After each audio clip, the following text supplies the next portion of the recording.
Thanks, man. Thank you. Good evening. I'm calling the meeting to order. This meeting of the Hopkins Select Board is being held both in person and remotely using the video conference platform Zoom. All members participating in the meeting are present in the meeting room. The public has the option of attending in person here at Town Hall or via Zoom using the link posted in the meeting's agenda. This meeting is being recorded, and we start with the Pledge of Allegiance. I pledge allegiance to the flag of the United States of America and to the republic for which it stands, one nation, under God, indivisible, with liberty and justice for all.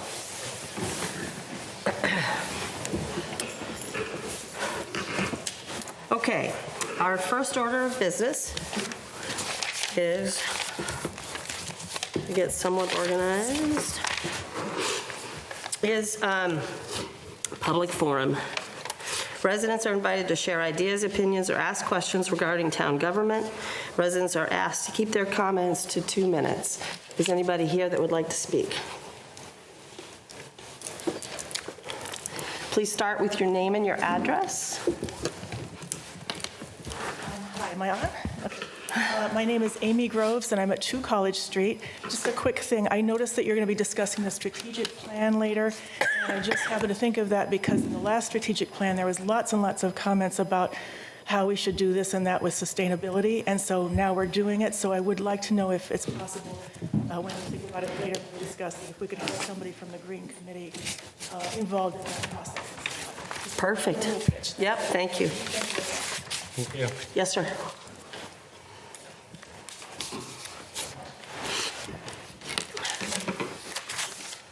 My name is Timothy Boyven. I live at 41 Pinecrest Village.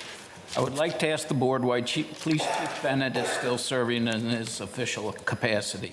When town officials were informed that Deputy Chief Porter was under investigation for child rape, he was suspended immediately with pay and even allowed to retire with full benefits just a couple of days before he was indicted by the Middlesex grand jury.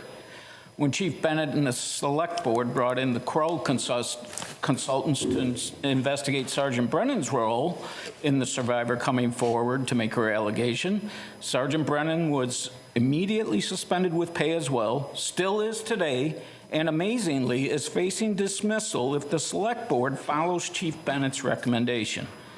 The press release that was put up on the HPD site said that the information was being released to the public at the direction of the police chief, Chief Bennett. Given that it contained personal identifying information about the survivor in violation of Massachusetts state law, the chief's actions are inexcusable. It is obvious that the town of Hopkinton Police Department is rudderless at this point. Unfortunately, the entire police department now has this hanging over its head. To restore trust, I asked the Select Board. 2 minutes. I asked the Select Board to immediately suspend Chief Bennett and request assistance from the Massachusetts National Guard's military police to take over the leadership of the town's police department under Part 1, Title 5, Chapter 33, Section 41 of Massachusetts General Laws. It's time to admit town officials need outside help to right the ship, given the abhorrent leadership fails in the Hopkinton Police Department. Thank you. Yep. Hoping people can maintain their composure. Yes, ma'am. Good evening. My name is Heather Whiteman, and I live on Pond Street at 221.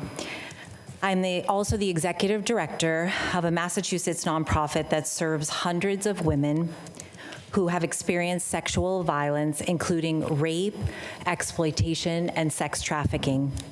Thank you for allowing me to speak.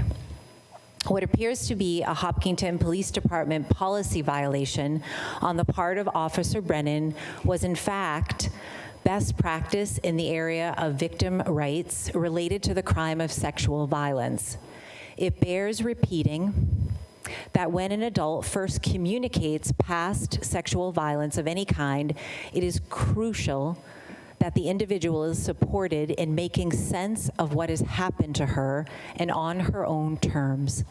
When you walk alongside adult survivors like I do, helping someone heal means helping them rebuild trust in their human relationships. This is what Officer Brennan did, and expertly, even though it stood in the way of process. Let's talk for a moment about police misconduct. Do you know that sexual assault is the second most reported form of police misconduct in the United States after excessive force? In fact, the rate of sexual assault perpetrated by police is more than double that of the general population.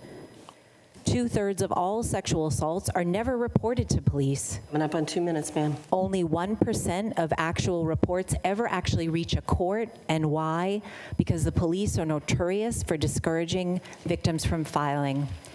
A 2020 study, and I'll close with this, found that most all cases of sexual misconduct by police were reported not by the victims themselves, but actually by concerned citizens. And even when a police officer was arrested for such a crime, fewer than half were terminated from their jobs. I'm not God-fearing, and I have few heroes in my life, yet I see that Officer Brennan is more hero than hurtful. And the person he has protected is fiercely resilient, brave, and wise to have trusted again. Thank you. Thank you. Yeah, I would love it. Ooh. Oh, thank you. Anybody else? Yes, sir.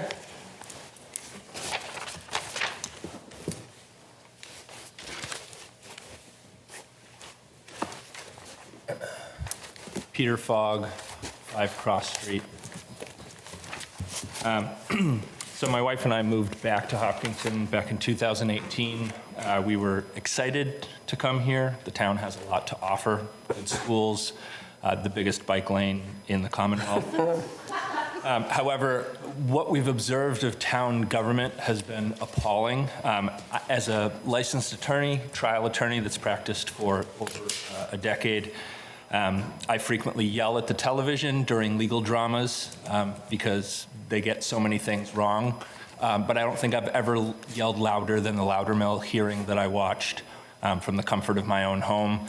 Irfan, as a fellow attorney, I would have expected to hear the words ex post facto come out of your mouth. I was ashamed on behalf of our profession that it didn't. I understand that we have a convicted criminal on our school board, but I would suggest to the select board that we have the very real possibility of criminal charges coming down for Chief Bennett and Select Board member Amy Ritterbusch.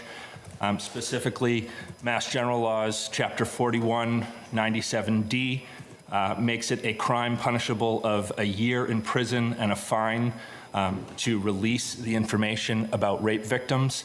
That applies to police officers.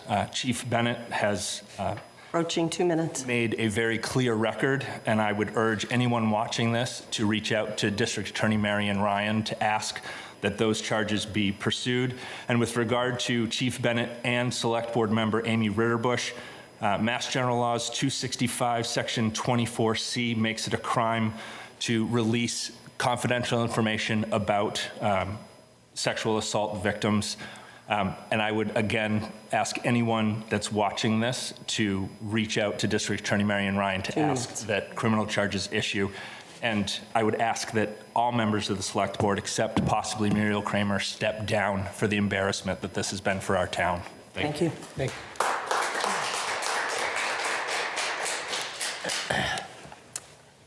Is there anyone else who's here to speak tonight? Is there anyone on Zoom? There are 4 people on Zoom. I don't see any hands. Are you here to speak, ma'am? Yes. Come right up.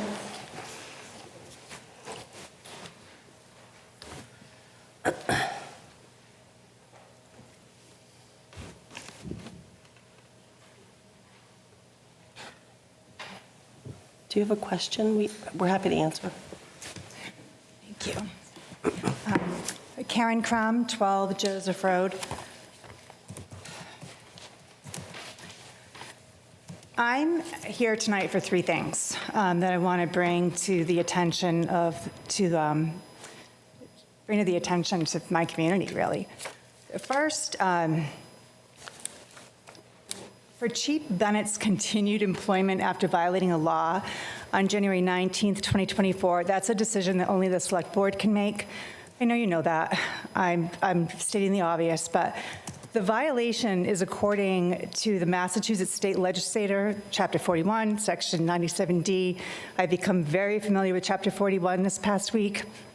It states that all communications between police officers and victims, such as offenses of rape, physical abuse, etc., shall be maintained by police departments in a manner that shall assure their confidentiality. To be clear, this is a crime. Violation of this section shall be punished by imprisonment for not more than 1 year, or a fine of not more than $1,000, or both. Imprisonment, I mean, this is a crime. So I'll be interested. I can't even imagine we would do his 6-month review tonight. I mean, read the room. It's crazy. Second, when Chief Bennett, or should I say Chief Bennett is actually the one that allowed Porter to continue coaching at Blackstone Valley. You're approaching 2 minutes, Karen. That's okay. There's a policy in the police department that specifically says anybody who wants to work outside of the police department has to get the chief's approval. The chief could have placed him on administrative leave and very simply suspended his opportunity for outside employment. Done. The third is probably the most surprising reason that I'm here, is that I realized Sergeant Brennan actually never violated a policy. This is insane. So I have re-listened to the Loudermill hearing. 2 minutes, ma'am. You gotta wrap up. Thank you. People probably donate 2 minutes. Thank you. I've listened to the Loudermill hearing. Not actually how it works. Well- Just to be clear, you may continue, ma'am, but Thank we're you. not gonna do that endlessly. Thanks anyway. This is important. I mean, I just can't even, I probably listened to the Loudermill hearing, read through your charter, the town's charter. I mean, I've got the Kroll report, the unredacted investigation. It doesn't add up. It's missing some really important information. The allegation is that Sergeant Brennan did not report the crime of rape, but he actually did. He reported it. It was within 24 hours of finding out that there actually was rape. That is when the survivor went to the district attorney's office, had a sane interview done, which is actually the best kind of interview you can get done to bring it to a criminal investigation. I do need you to wrap up, ma'am. They are saying that he violated a policy, but he actually didn't. What he didn't do is tell his chief. Okay. So what could have happened in our town well over a year ago is the chief could have pulled him in to his office and said, you know what, I didn't hear about this directly from you. I wish I had, but I get it. This was something that we've never had happen before. Hopefully will never ever happen again. Violated my personal policy here, maybe hurt my feelings, I don't know. Karen, I'm You're going to interrupt you for suspended 1 2 second. days. Karen, for 1 second. I'm happy to hear the whole thing if you want to write it down or you want to speak to It me is. privately. I No, actually have it I'm written sorry. down. I have the We page can't keep numbers. going. You can hand it in. You It can will hand be it in. emailed to you. It'll be Great. emailed to thankyoutim.org. It'll be emailed to Hop News tonight. All the pages. These are actually crossed I out. do need you to finish up. Okay. So the last thing I'll say is he should have just suspended him. 2 days, come back. Would have saved us $30,000 in a report that Kroll has actually stated cannot be used. So why do we even have it done? It just makes no sense. Okay. I think he should have his job back and a very, very public apology. Thank you. Thank you.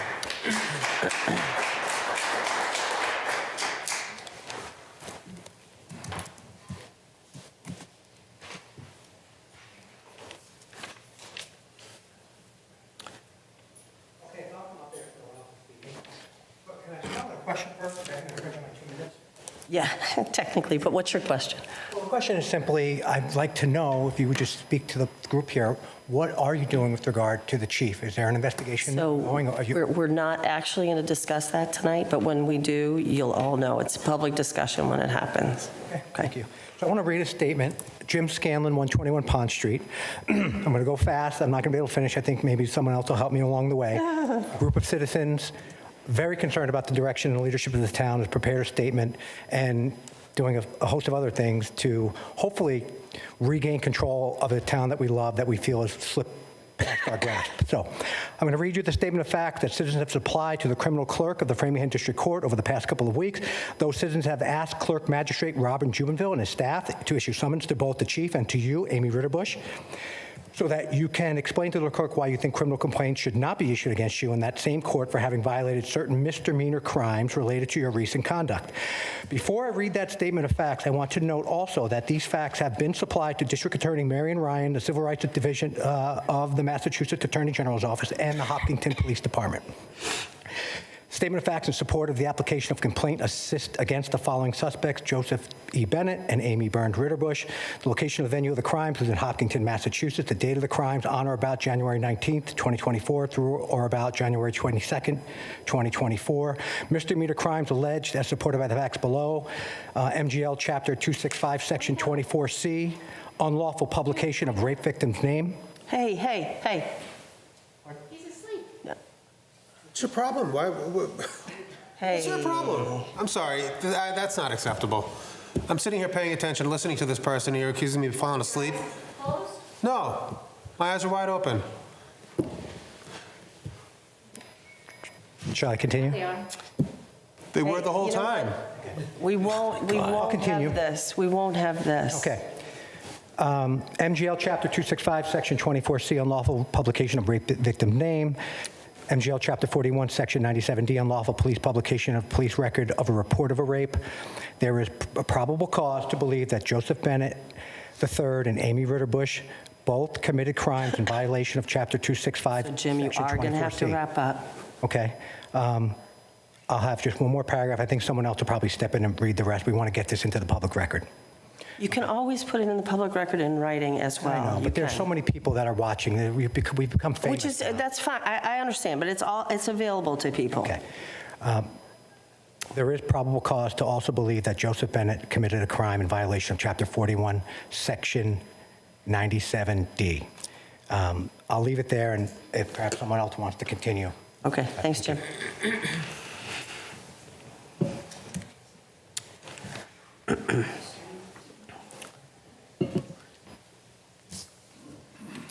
Good evening, Kelly DiPaolo, 6 Hoyt Way. I'm continuing to read where John left off. While there is probable cause to believe that the rest of the Hopkinton Select Board also committed a crime in violation of Chapter 265, Section 24C, this particular application does not seek a criminal complaint to issue against those other persons. Mr. Bennett serves as the chief of the Hopkinton Police Department, and Amy Ritterbusch serves as one of the Select Board members who oversee the police. In fact, Ms. Ritterbusch was a 2023 Select Board liaison to the Hopkinton Police Department. Both Mr. Bennett and Ms. Ritterbusch supervised the former Deputy Chief of Police, John J. Porter, who now stands accused of 3 counts of child rape. Child rape. The individual who was raped as a child by Mr. Porter is a victim witness in this case, which is Middlesex Superior Court docket number 2381-CR-00161. That criminal prosecution alleges 3 counts of rape of a child pursuant to MGL Chapter 265, Section 23. The defendant in that matter is John J. Porter. Mr. Bennett and perhaps Ms. Ritterbusch were aware of the grand jury investigation into the alleged child rapes.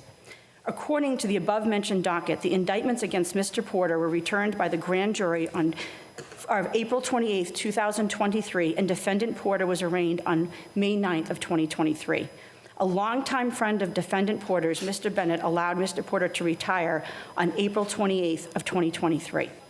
For a period of months since that time, both Mr. Bennett and Ms. Ritterbusch have been in the possession of and/or have had access to unredacted documents containing the confidential and protected information of the victim witness in this criminal. We're almost at 2 minutes, ma'am. Those unredacted documents were provided to them by a third-party Kroll whom they had hired to do the interviews. Between approximately 5 p.m. on January 19th of 2024 2 minutes, ma'am. and 8 a.m. on January 27th, I'll finish my paragraph, please. And 8 a.m. on January 22nd of 2024, Mr. Bennett posted protected rape victim witness information on hopkintonmass.gov, which linked the public to the Hopkinton Police Department's news blog, Hopkinton PD News. And in the case of board member Amy Ritterbusch, she posted on Facebook too around the same time period. Thank you. Public media.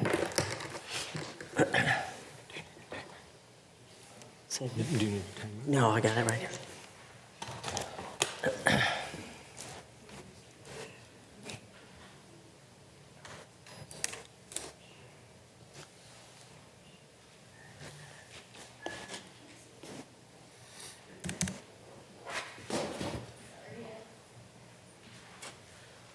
Christine Snow, 78 Pine Island Road. Ms. Ritterbusch, by her own admission in her candidate questionnaire for the elected position of the Select Board member, is a hard worker who does her research. In this case, Ms. Ritterbusch did her research and exposed its contents online for the world to see.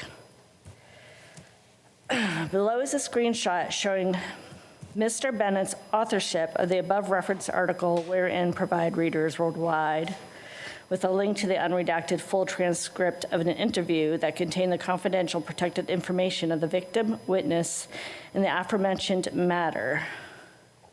Information posted on the HPD website inheres to the chief. Chief Bennett is responsible for what is posted there, hence Chief Bennett's insertion of his name and title on the screenshot below.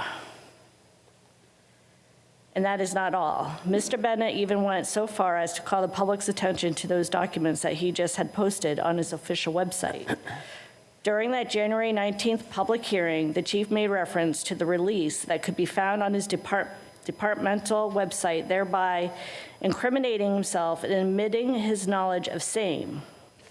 That January 19th hearing began at 5 p.m. and more than 200 citizens had filled the room in objection to Mr. Bennett's request to terminate a certain police employee named Sergeant Timothy Brennan for an alleged policy violation. During that hearing, the audience grew vocal in its objection to Mr. Bennett's request to terminate Sergeant Timothy Brennan, especially as both Mr. Bennett and Ms. Ritterbusch attempted to convince other attendees at the hearing that Sergeant Timothy Brennan observed to be terminated. You're approaching 2 minutes, ma'am. Mr. Bennett and Mrs. Ritterbusch told the audience that Sergeant Brennan made a mistake when Sergeant Brennan did not entrust either that Mr. Bennett himself or the Select Board members with the victim's confidential 2 minutes, identification. ma'am. Almost done. Mr. Bennett, Ms. Ritterbusch, and others on the Select Board claim that Sergeant Brennan should have shared that highly sensitive investigative information with them, intimidating that they all were aware of their legal duty to protect the victim witness' acute need of confidentiality under those unique circumstances. Thank you. Thank you.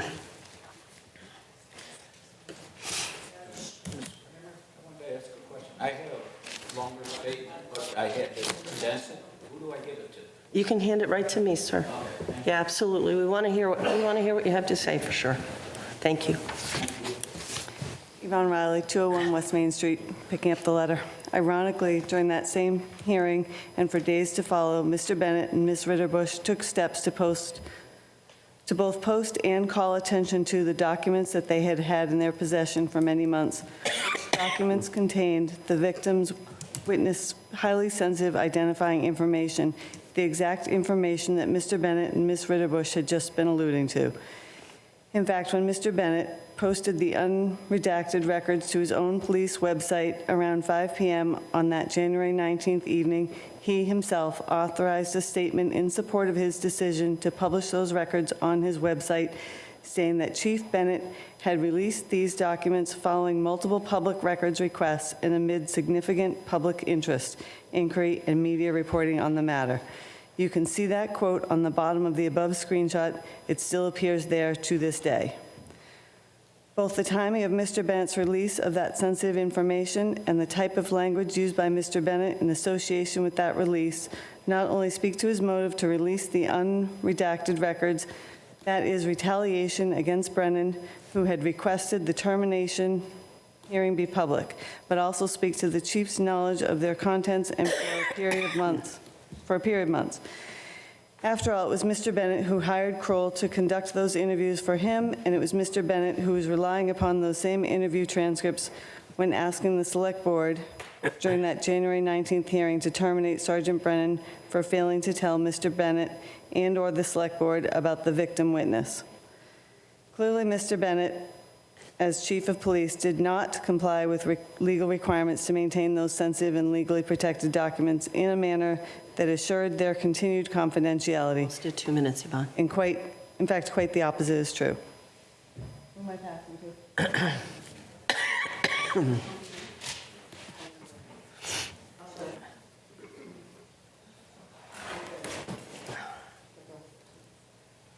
Gail Ober, 17 Fawn Ridge Road. The breadth of Chief Joseph Bennett's actions provide well beyond probable cause in showing that Mr. Bennett's publication of such information was a criminal violation of both Chapter 265, Section 24C, and Chapter 41, Section 97D of the Mass General Laws, and as such should be charged.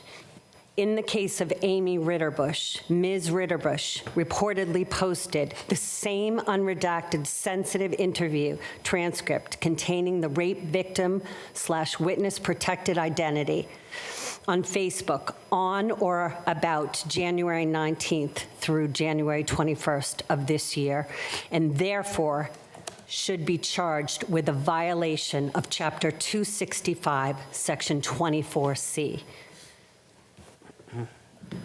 I, again, will say how appalled I am at all of this. It's horrific that the chief is still sitting in his position. He broke the law. Amy, you broke the law. Sure. And I will say again, I make a motion for Tim Brennan to be the new chief of police of Hopkinton.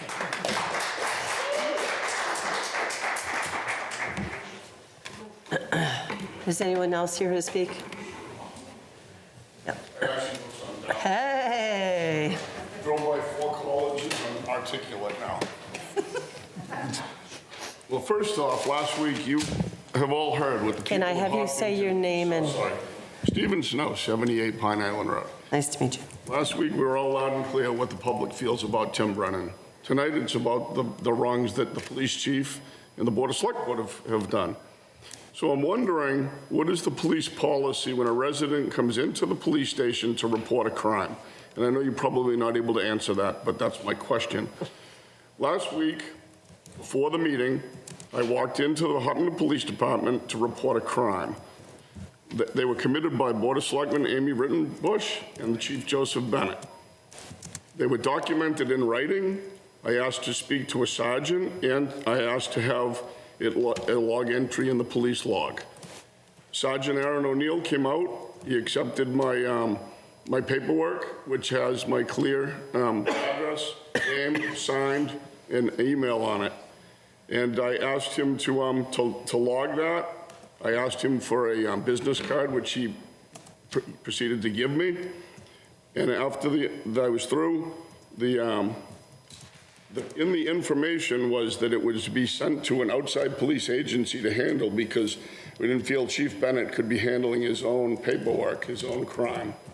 And I'm wondering, where is that? Is that in the circle file? There's no log entry. I looked at the police log today. I'll follow up. There's no log entry. I haven't heard from anybody. And I want to know, is that been properly taken care of? I mean, we can't trust the police department if we go report something and they do nothing with it. Thank you. Thank you. Thank you.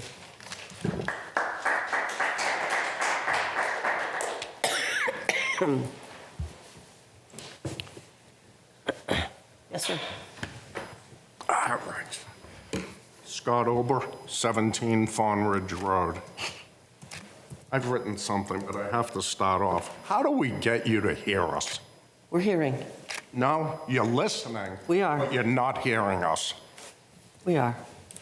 You're going to terminate Timmy on Thursday. I didn't say we were agreeing with you. I said we're listening to you. So be careful, We sir. elected all of Be you. careful, sir. Or what, Muriel? Just don't be confrontational and aggressive. Say what you came to say. It's very frustrating as It a is. citizen of this town to talk to you that are all duly elected and you're not hearing us. Okay. Now I want to be nice. I want to thank you all for exposing so many things during this process.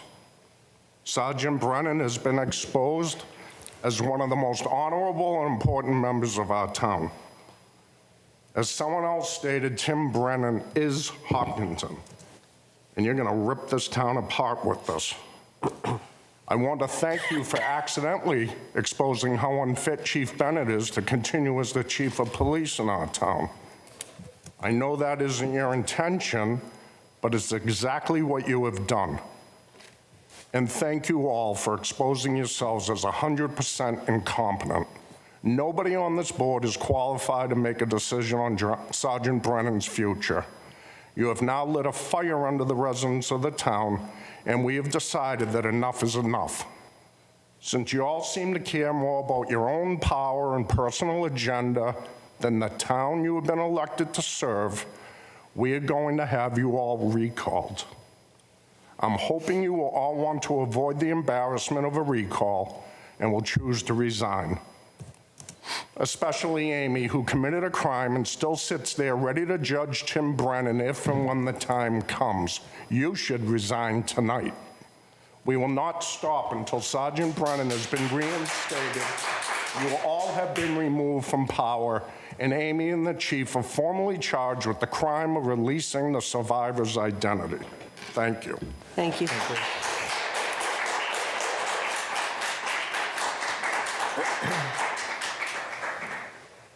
Anybody on the Zoom? I have people, but no hands raised. All right.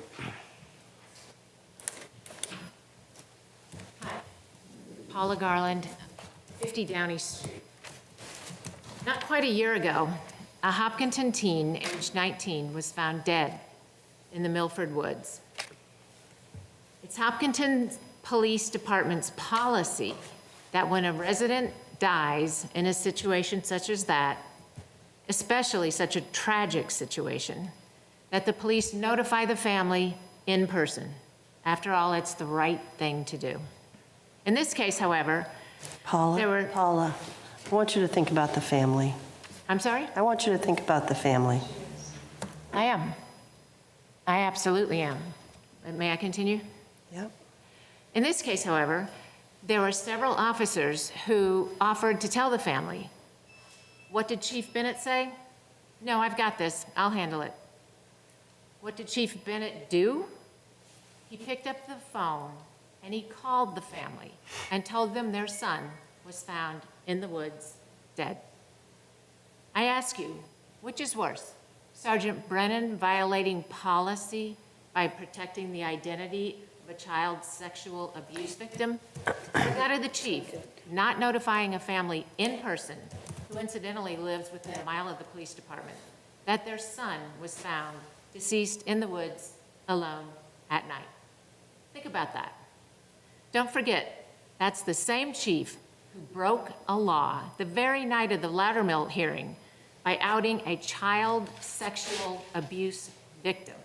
He claims that he would have 100% protected had Sergeant Brennan just told him about the crime. Yes, that same chief who now wants to fire Almost Sergeant 2 minutes.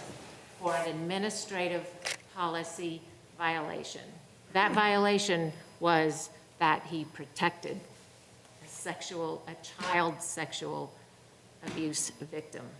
Members of the Select Board, I urge you,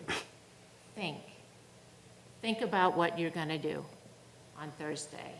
Think about the impact of this. Thank you. Thank you. Thank you.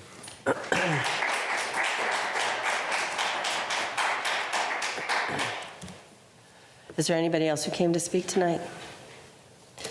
All right, I'm going to recommend a 5-minute break, and we're going to move on with our business afterwards.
To order very soon.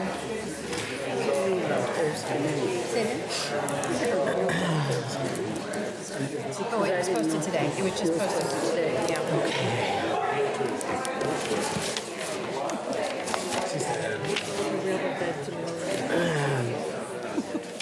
She sold it. That's what she said. She lost her. Yeah, oh, I feel fine, thank you. Thank you, though. Yeah, say hi to Glenn.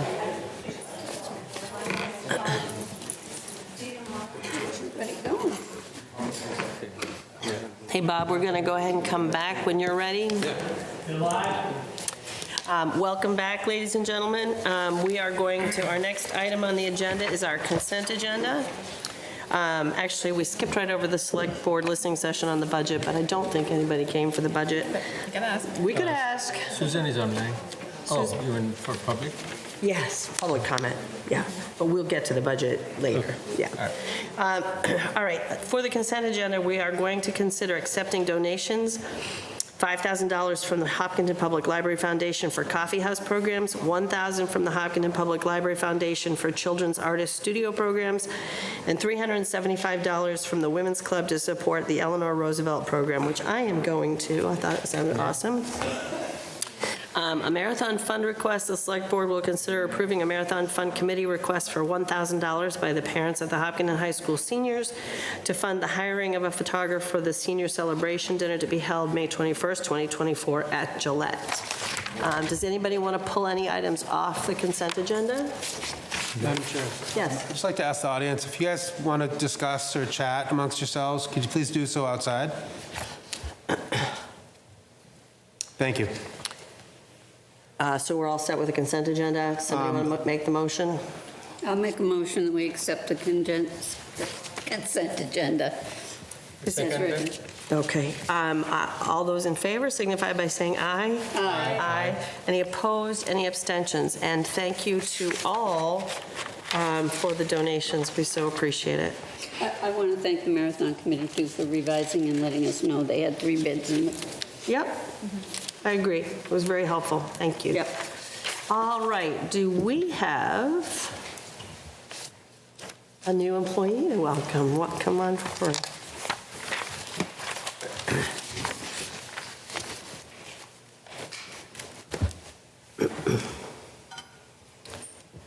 Welcome.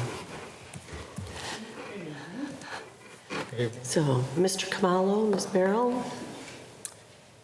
Yes, good evening.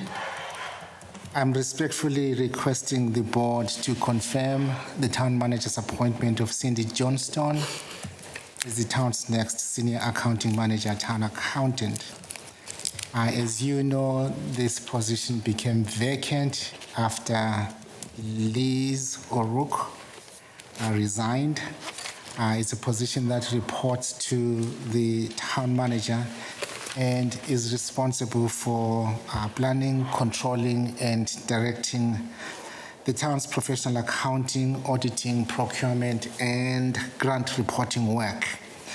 It's a really tiny job, is that what you're saying? It's a really tiny job. And the position also acts as the town's internal auditor. We are very thrilled and excited to be introducing Cindy.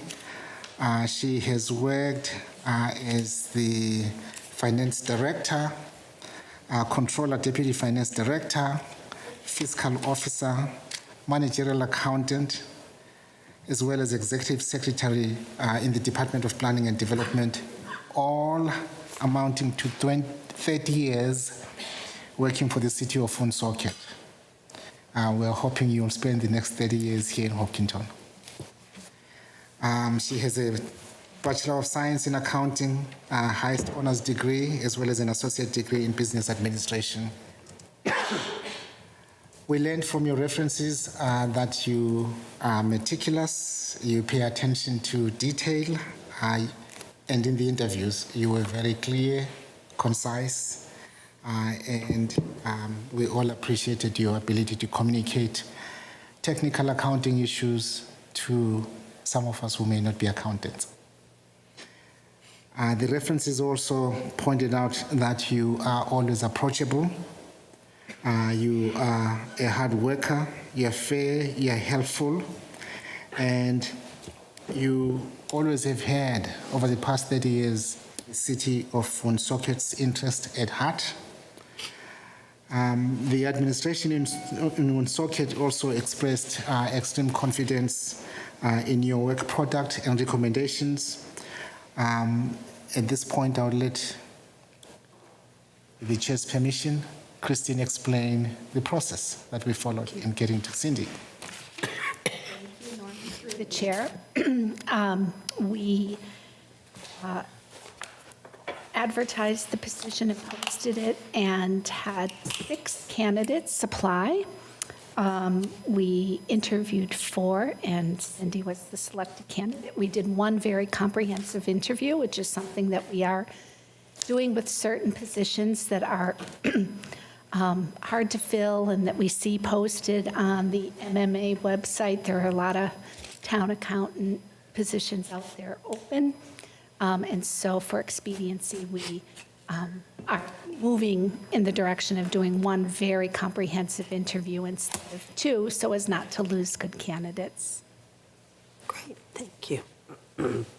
So this is my opportunity to ask you to go ahead and introduce yourself to the town a little bit and tell us why you're excited about the position in Hopkinton.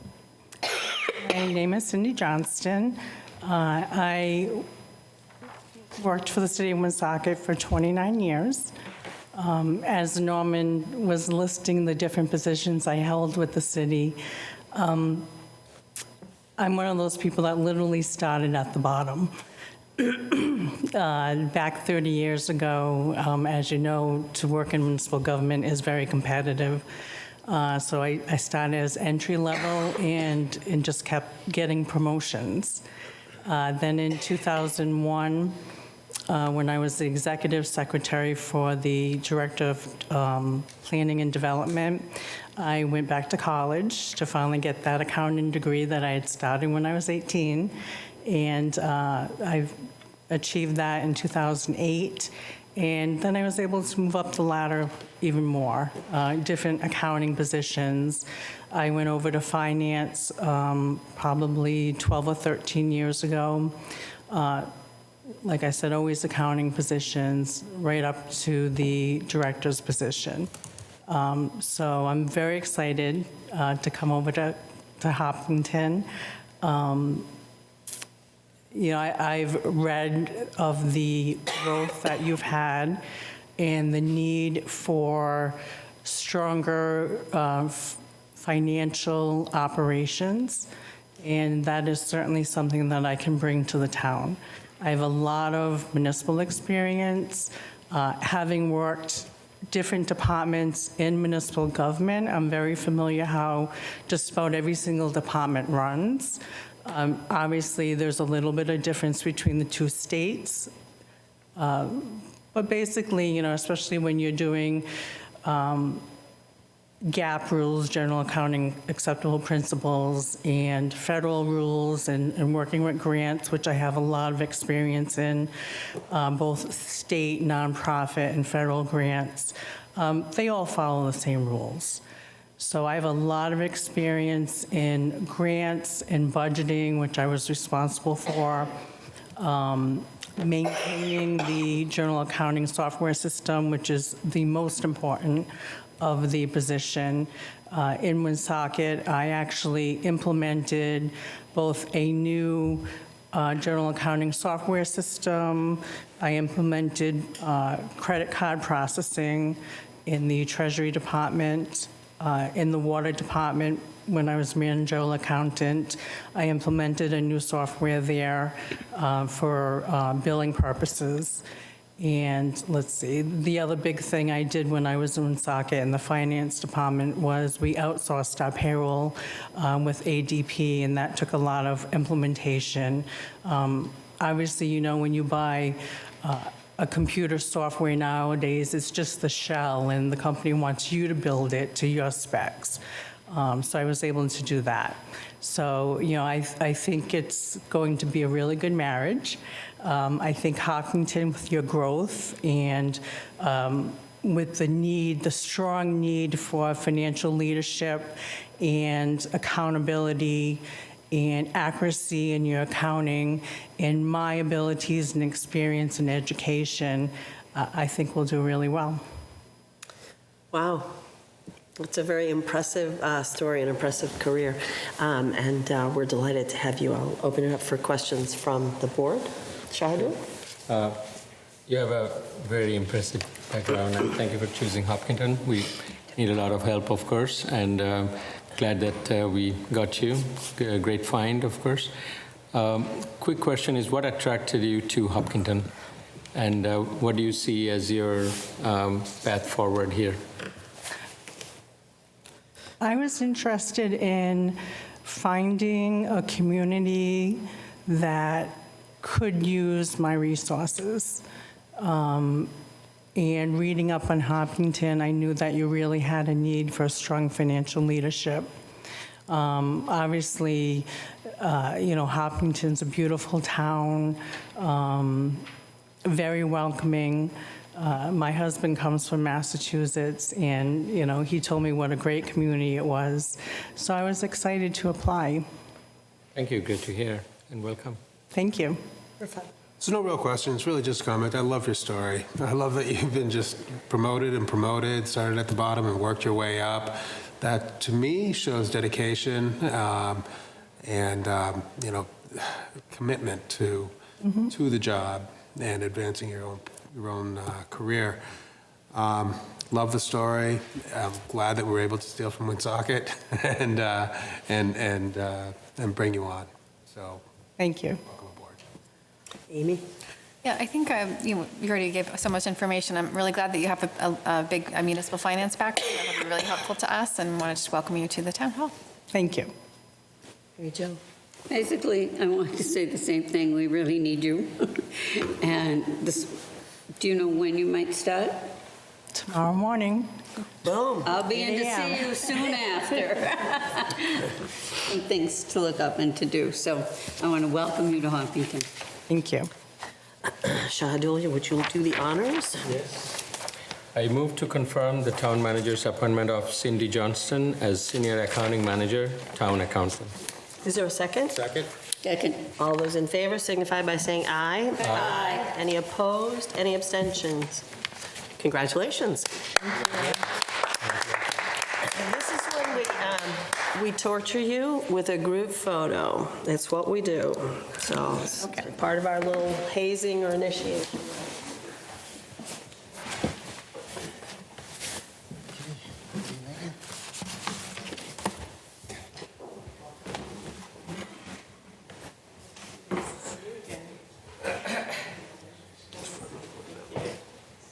All right, everybody has to come in. You two, Nora, you two, Elaine. Here we go. And you get the center spot. Oh, joy.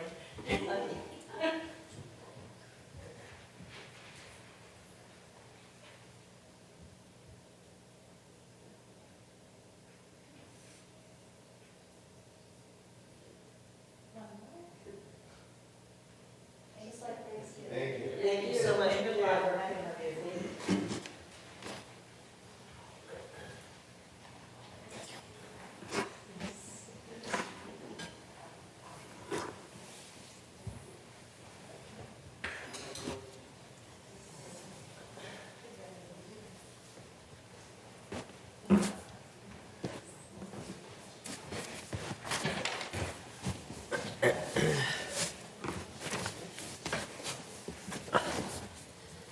Okay, so our next order of business is board committee appointments. Our first one is the HCAM Board of Directors. There's one vacancy, and there's now one applicant, and I see Michelle is here. Come on forward.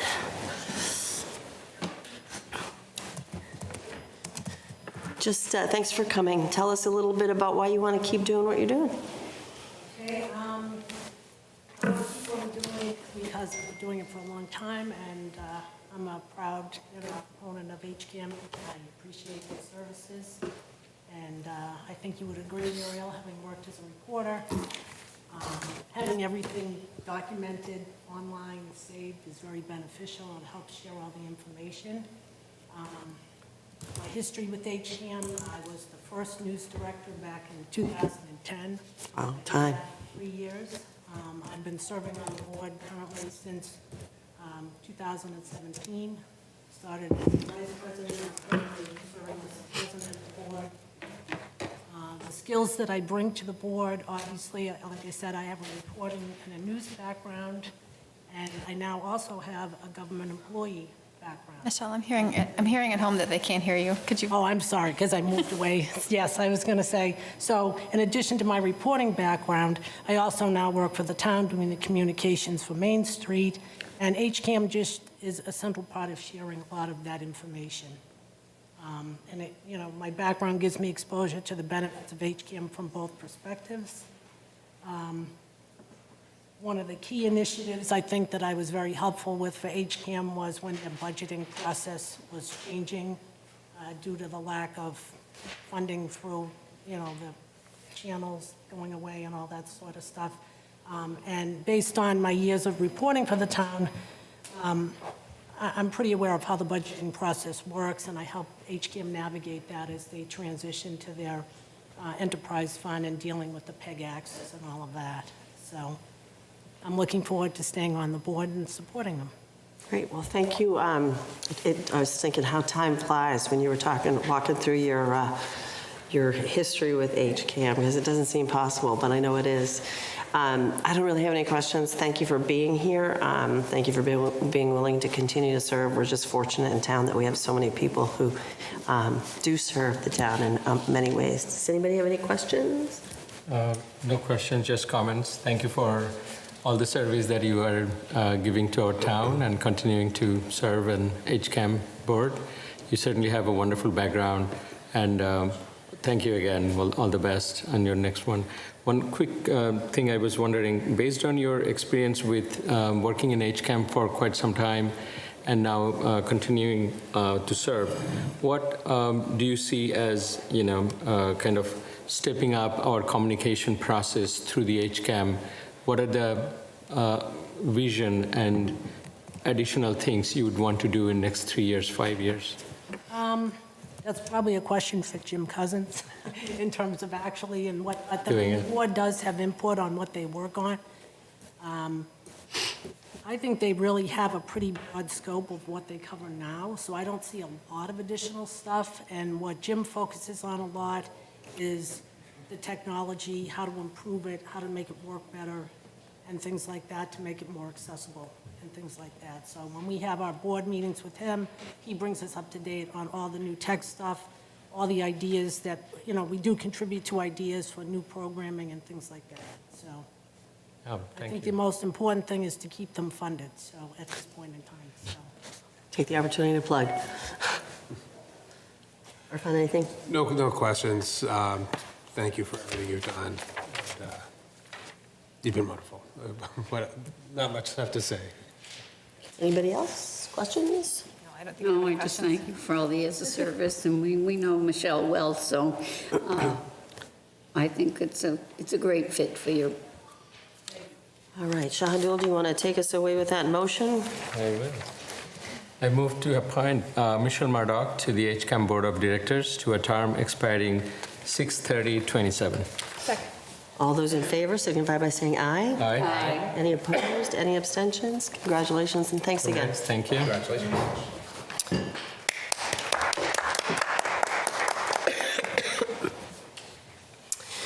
We have 6 vacancies on the Cultural Council. How many spots on the Cultural Council? There's a lot. It's a large 12. committee. But there are term limits, and so some of the people who were serving have finished their second term and cannot come back for another term. Oh, fascinating. Is that the only board that has term limits? Oh, it's a state statute? Oh, exceptionally fascinating. Okay. All right, we have 6 vacancies on the with terms ending 3 years from the date of appointment. All right, and we have 4 applicants, which is a happy situation. Is anybody here who's applying? So Kanchan Tar is on the Zoom. Okay, great. That's good to remember. Anybody else? Don't Carissa. see that on the Zoom. I don't know if they're in the room. So we have applicants Carissa Durfee, Katie Pierce, Sarah Chen, and Kanchan Tar. Seems we know that we have Kanchan Tar on the Zoom. We'll invite you to liven up. Oh, Yeah. she's here. She was traveling internationally. That's great. Oh. She could be in an airport. Who knows? No, that's great. Let's hear from her. In the hold 1 second from our HCAM technical support.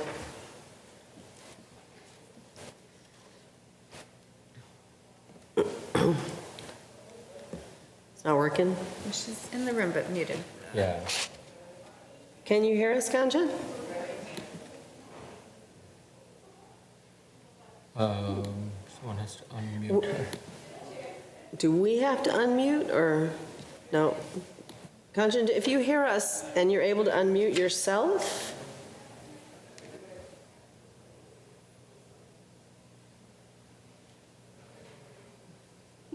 Should we go ahead and make the motion, and if she doesn't come on, we can... Yeah, and we would, we want to especially thank you for taking time to being here. If you do liven up, we will hear from you. But yes, let's entertain the motion.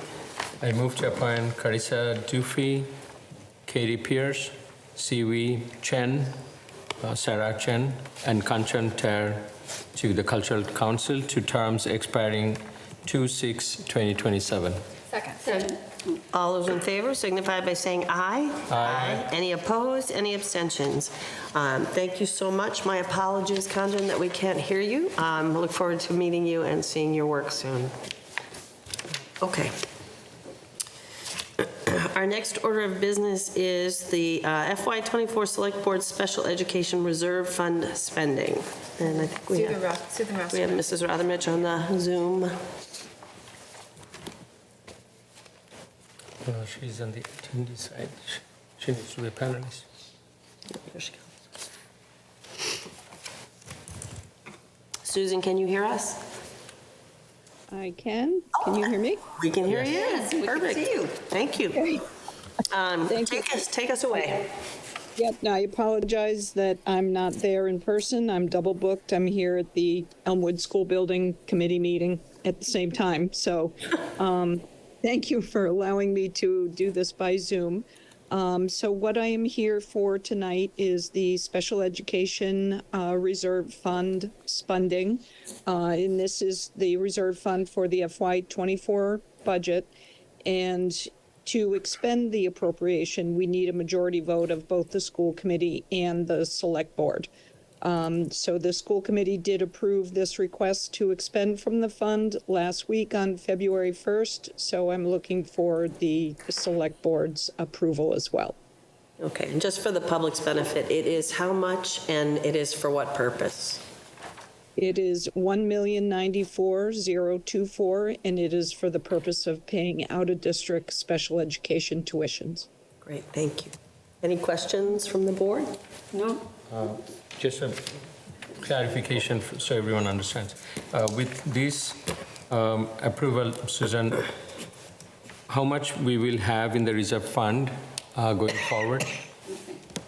So the ask for FY24 is, the expectation is to fully expend this fund. However, we do say that we will expend the full general fund appropriation for the school budget first before looking to spend this, but the expectation is that it will be fully expended. And then we can add to it at town meeting again this year. Yes, in FY25. Irfan, any questions? Nope. Amy, any questions? No. Mary Jo? No. All right. I'll entertain the motion. I move to approve the expenditure of $1,094,024 from the school special education reserve fund. Second. All those in favor signify by saying aye. Aye. Any opposed? Any abstentions? Do you need a roll call? No, we're all set. Okay. So we're all set. If I may. Yes. Thank you very much. Sorry, Susan, before you take off. Yes. I want to take this opportunity to thank Susan Rothermich for the support that she has extended to us in the key finance, accounting, hiring processes. She has participated in all of them. Susan, thank you. Thank you. Yeah, we certainly appreciate thank that. you. That's really wonderful. Thank you very much. Thank you. Yeah, no, a strong team is important for all of us. Terrific. Thank you. Thank you. All right. Our next order of business is the change of manager, Section 12, on-premises alcohol license, 204 Saddle Hill Road, the Hopkinton Country Club. And Dan McLaughlin is on the Zoom. Great. And we have Dan McLaughlin, if we can, yep, I'm getting the high sign back there.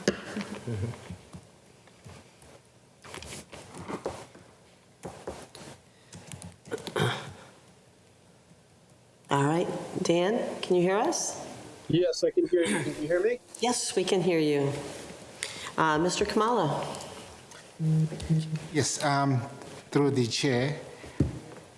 Here in Hopkinton, over the years, the town has emphasized the importance of complying with all license regulations. And this is why the opportunity to meet the manager of any business who will be overseeing the execution of the license is significant. And it is for that reason that Dan McLaughlin, who is coming in as the new manager at the country club, is before the board tonight. Mr. McLaughlin, go ahead and introduce yourself, and what do you need from us tonight? Well, I think it's a simple transfer of the manager on the license from Tim Gordon, who's currently on the license, to myself. Great. Does anybody have any questions? No. And there were no other changes to the layout or anything else, just the manager? No other changes to the layout, hours of operation, everything's the same. Just a simple change of management. Great. And there were no the staff comments were all positive, right? All set? All right. Any questions on this end? No, sounds like all the paperwork is in order. There's no issues. The comments, yeah. All right, I will entertain a motion. I move to approve the change of manager for the Hopkinton Country Club Section 12 alcohol license to Daniel McLaughlin. Is there a second? Second. All those in favor signify by saying aye. Aye. Any opposed? Any abstentions? Congratulations. Thank you for coming tonight. Thank you. Thank you very much. Good luck. Take care. Thank you. All right, we are unbelievably a little ahead of schedule here. I shouldn't say that. Do we have the police chief and the promotions queued up? I think they're here.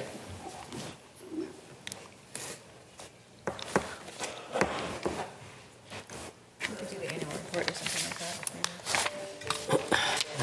that. Presume we're all set. Good evening.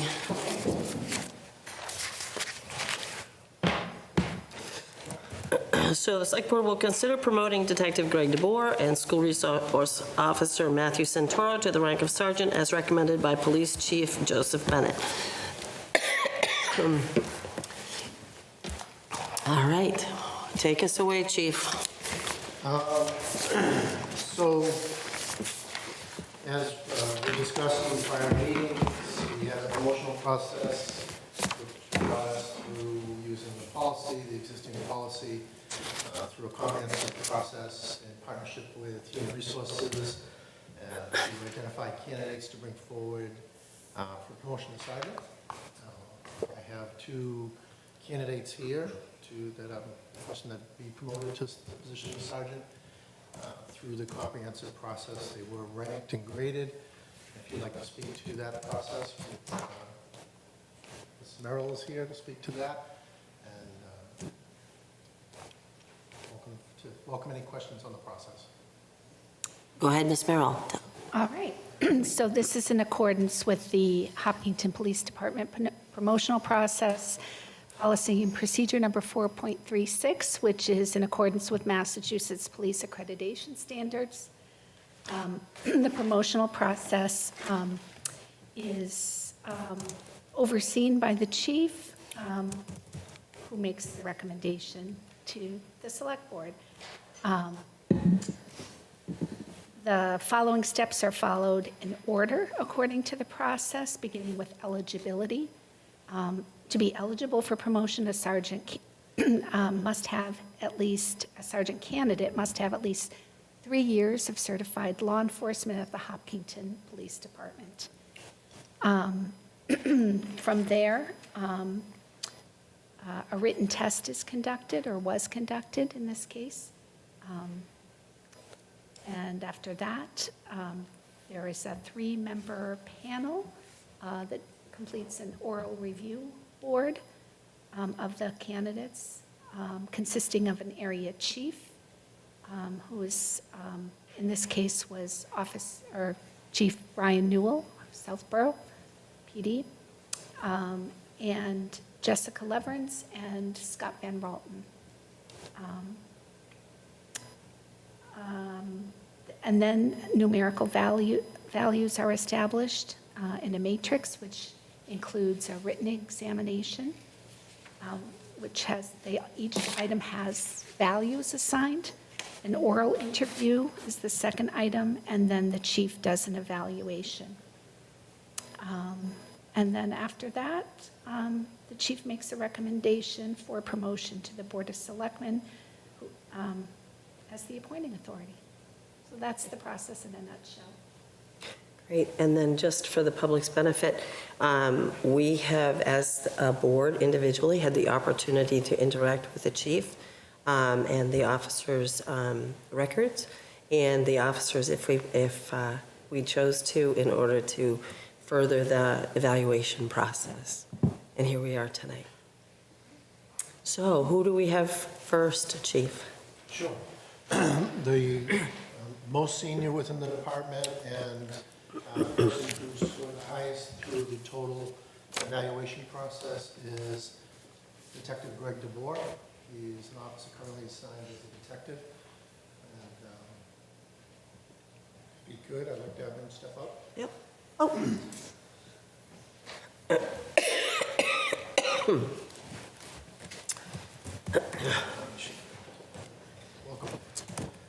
So Greg has over 29 years of law enforcement. He's served the department since he came here in 1999. He was actually the first officer that I supervised as a sergeant. He's held various assignments and had a long career with us. He's currently a detective. He's also assigned to a federal joint task force with municipal and federal organizations and agencies. And by way of his resume and briefings, he's executed over 150 search warrants and has a national federal security clearance. He did very well through the process, which I had no doubt to expect that he would. And he is our first candidate tonight, and he came in first in the process and is my first recommendation. Great, thank you. Welcome, Officer DeVore. Thank you. I'll go ahead and start the questions. Give us an example of how, through your leadership actions, you have established the norms of behaviors and performance standards in your work environment that promote good ethics, professionalism, respect, and a community-focused culture. I should write it down for you, shouldn't I, right? I'll hold up flashcards. Address all of the. I didn't write this question, but I liked it when I saw it.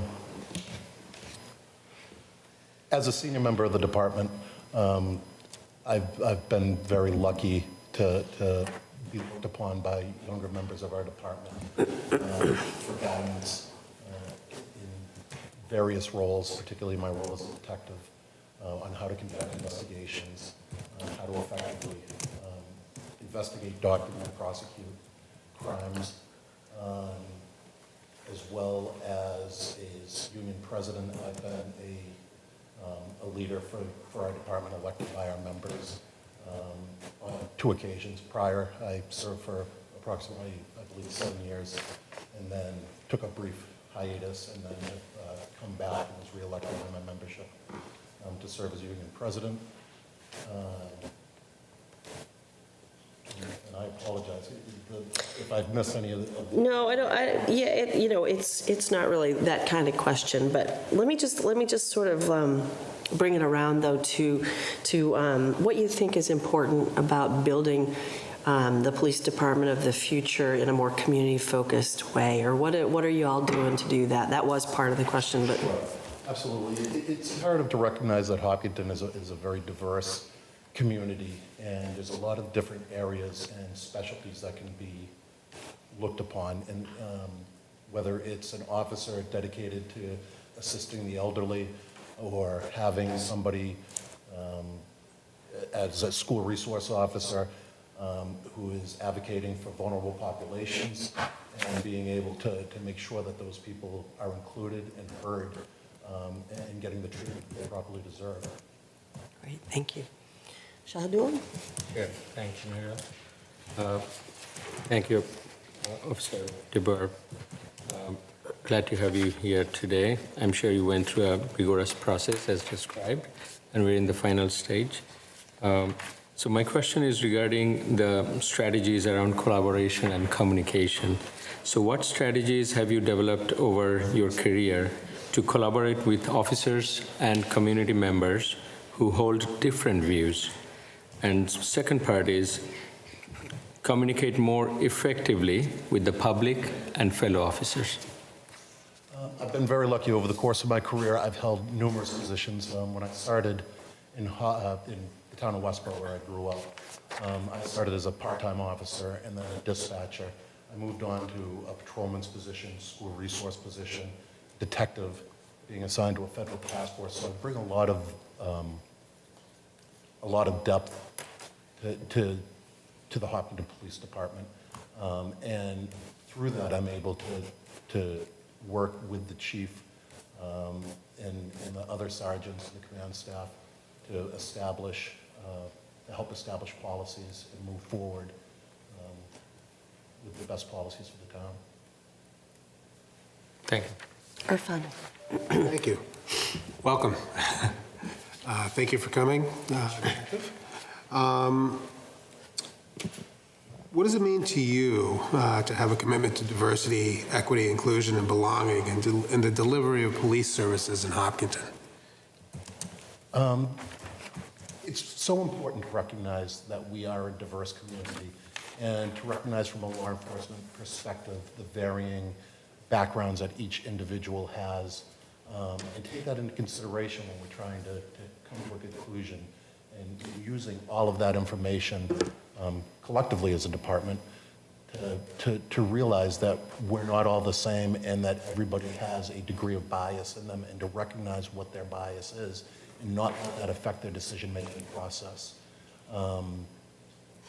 Having a varied community is so incredibly important, and making sure that everybody who is in all of these varying communities, some of which I haven't had the opportunity to meet, but educating myself about them and what their concerns are, and honestly listen to them so they feel included and they feel that their voice is being heard and represented in town. Thank you. I think the implicit bias is something that everyone kind of struggles with, and it takes a lot of self-re-examination to see, like, where am I biased? I know. Yeah, everybody has bias. I did it when I was getting my master's program. We did a paper on bias, and nobody likes to admit that everybody has a bias. And the important part is recognizing that you do have a bias and not letting it affect your decision-making process. Great. Thank you. I'm just going to throw in as the social worker who did a bunch of this, and also continuously learning, right? I was shocked at some of the implicit bias test results for myself. And so I remind myself as much as I can that I have to keep asking what it is I don't know about a given situation or a given, it's an ongoing process. All set? Thank you. Yeah, Amy. Okay, so I'll take this question. Please share, or actually, there's a lot of questions. We're not going to get to ask them all. I'm going to do this other one. Sorry. So it says the sergeant position is the most important role at HPD. Please share why or why not. But I would also accept, I think all roles are important. We have to have all the pieces for the department. So if you want to talk about specifically the sergeant position. Absolutely. Sergeant's positions are, for those not familiar with the structure of the department, essentially you're coming in as a police officer on the ground floor, and sergeant is only the next step up in a supervisory role. The most critical part about being a sergeant is that you're intimately familiar with your coworkers, those people that you're working with. You know how your job is to mentor them, especially in Hopkinton where we have so many young officers. But to guide them along the way on the proper way to do law enforcement, you are the first person that a young officer is looking to for advice. You're the first person that a young officer is going to come to when they have a problem, whether in their personal or professional life. And you have to be acutely aware of the problems that these people could face and try to come up to a conclusion on how you're going to advance them through the career and steer them in the right direction while maintaining a sense of order. Okay, thank you. Mary Jo. Well, I want to ask, how would you build trust and legitimacy with your fellow officers, the department management, and the select board and the community? Absolutely. Building trust, if you don't have trust in law enforcement, really in any career field, if you don't have trust with your coworkers and with your peers, nobody is going to succeed. Building trust is being reliable, it's being fair, it's being honest, it's being transparent. Being able to work with young people to guide them, as well as working with senior members of the department. Right now, the only more senior person than me is the chief. But having the relationship with superiors that you can have a level of comfort where you can address in an appropriate manner with them any concerns that you have and suggestions on avenues that might be pursued to more effectively run the department. Interacting with members of the Board of Selectmen, being a town resident for 22 years, being seen in the town, and being available to anybody. It doesn't matter if it's your coworkers or the select board or a neighbor on my street. That's how you build the trust in a relationship that makes everybody want to embrace their police department and trust them and make sure that it's going forward in the proper direction. Anything else, Mary Jo? Thank you very much. I have one last question. Just thinking about the needs of your department and the future, where specifically do you see yourself making the greatest contribution with this promotion? I see myself making the greatest contribution during this promotion. As I stated earlier, we have an incredibly young department. Right now, I believe the average time of service for the majority of our officers is less than 2 years. The world of law enforcement is ever-changing. It's so dynamic, not only in what we do as police officers, but in how the law develops, how the law changes, what social standards changed, and what the public expects out of us. This is always a very fluid dynamic that we have to be in touch with. And being a mentor as somebody who has 30 years in law enforcement and 25 years with the town of Hopkinton, plus varying life experiences as a father, as a husband, and a longtime resident of town. All of those come into play. It's not just your professional interactions with your coworkers. It's also your personal interactions with them. So they get to learn you as a person, as I should learn them as people. And I think that I've done that with the vast majority of the department so far. Great, thank you. Anybody else have any questions? I was going to ask another one. You can. I've been enjoying your responses, and I think it's very important discussion, certainly. So if you can give us an example through your leadership actions, how you have established the norms of behavior and performance standards. I asked that one. I know. Oh, I'm sorry. That's okay. I'll ask That's a different one. Yep. That was the really... I didn't want to put you through it again. That was a good one. What are your views regarding restorative justice, court diversion programs, and crisis intervention teams to help individuals experiencing mental and behavioral health emergencies? And number 4, police reform in Massachusetts. I'm glad you asked that question. In my 30 years of law enforcement experience, diversion programs, police reform are some of the most important things that have come up. It's very controversial within the police community about police reform, but as I mentioned earlier, that's what what society expects from their police forces now. In particular with the diversion program, for so many years, police officers were looked upon to be, or leaned upon to be social workers, and we weren't properly, we didn't have the requisite knowledge, we didn't have the proper training to be effective in that capacity. Working collaboratively with an embedded clinician into a department gives us so much more latitude to be able to address issues not only with the person that we're working with, but as the community as a whole. It helps prevent recidivism. We learned as police officers, or we knew as police officers, that we can't arrest our way out of substance use disorders. We can't arrest our way out of mental illness problems. We knew that we were a resource, and we didn't want to be seen as an adversarial role, but we didn't quite know how to bridge that into the public sector, because our essential responses were, well, arrest them or do something punitive. The diversion program gives us the ability to reduce recidivism.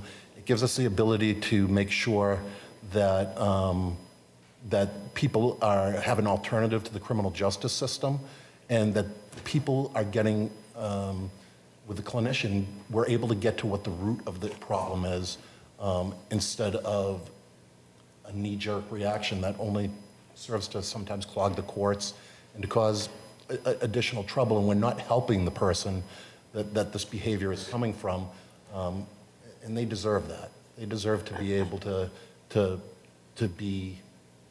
be provided with the services from the public, from whether it's the police department or other boards in the town, to prevent anything like that from happening again. And as a whole, the public, the community benefits from that.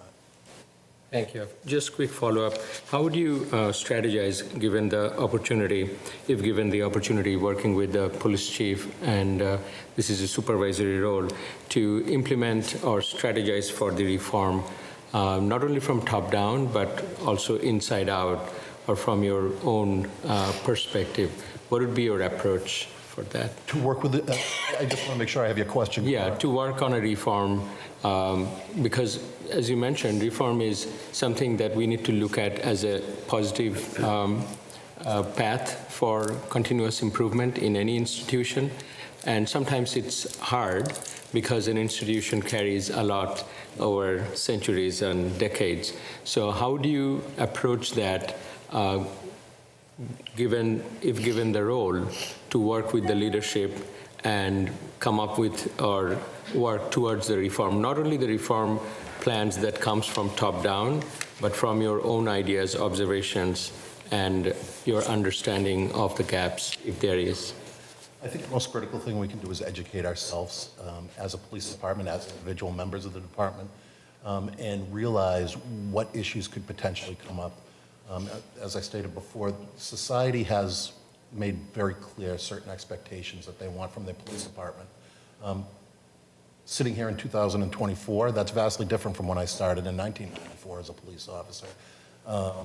And realizing that everything in the criminal justice system evolves, and being willing to change. You can't be stoic and stay steadfast in the response. I've always said that this is the way we've always done it, is the single worst answer in any professional organization. Realizing that there needs to be change, and realizing that you can help facilitate that change by presenting ideas, but by educating yourself, you're going to be able to learn what needs to be changed and what society wants, and being able to present that in the appropriate forum with the chief and with the command staff to start that in a forward direction, listening to what the public has to say.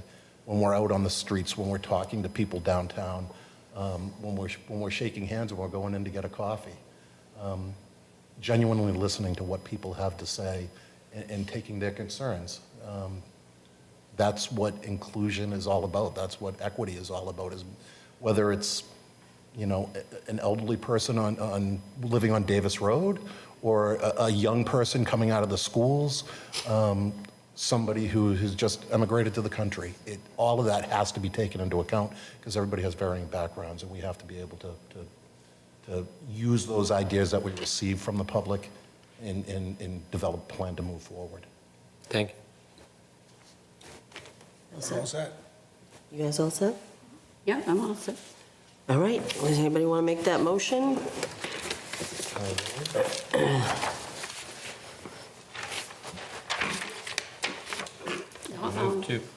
I'll make the motion if you want. I move to promote Detective Greg DeBoer to the rank of sergeant in the Hopkinton Police Department. Second. Okay, all those in favor signify by saying aye. Aye. Any opposed? Any abstentions? Congratulations. Congratulations very much. Now you'll have to stick around for the handshakes and the photos. Thank you. All right.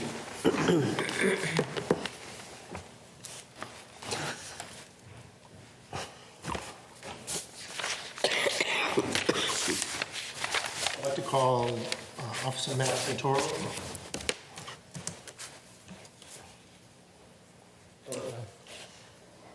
Good evening. Good evening. It'll go a little quicker for you. There's the whole process thing, then it doesn't have to happen again. So go ahead, Chief. Through the chair, we're here with Officer Santoro. He had the good fortune of meeting with you earlier to discuss some of the school resource policies, processes, and his role within the school. And I think that was really productive night, and I think he did pretty well. It's a lot to ask an officer. So Officer Santoro came to us in 2016. He's been an outstanding officer. He's a fantastic listener. He's bonded within the organization with the troops. And most notably and most visibly, he's our school resource officer.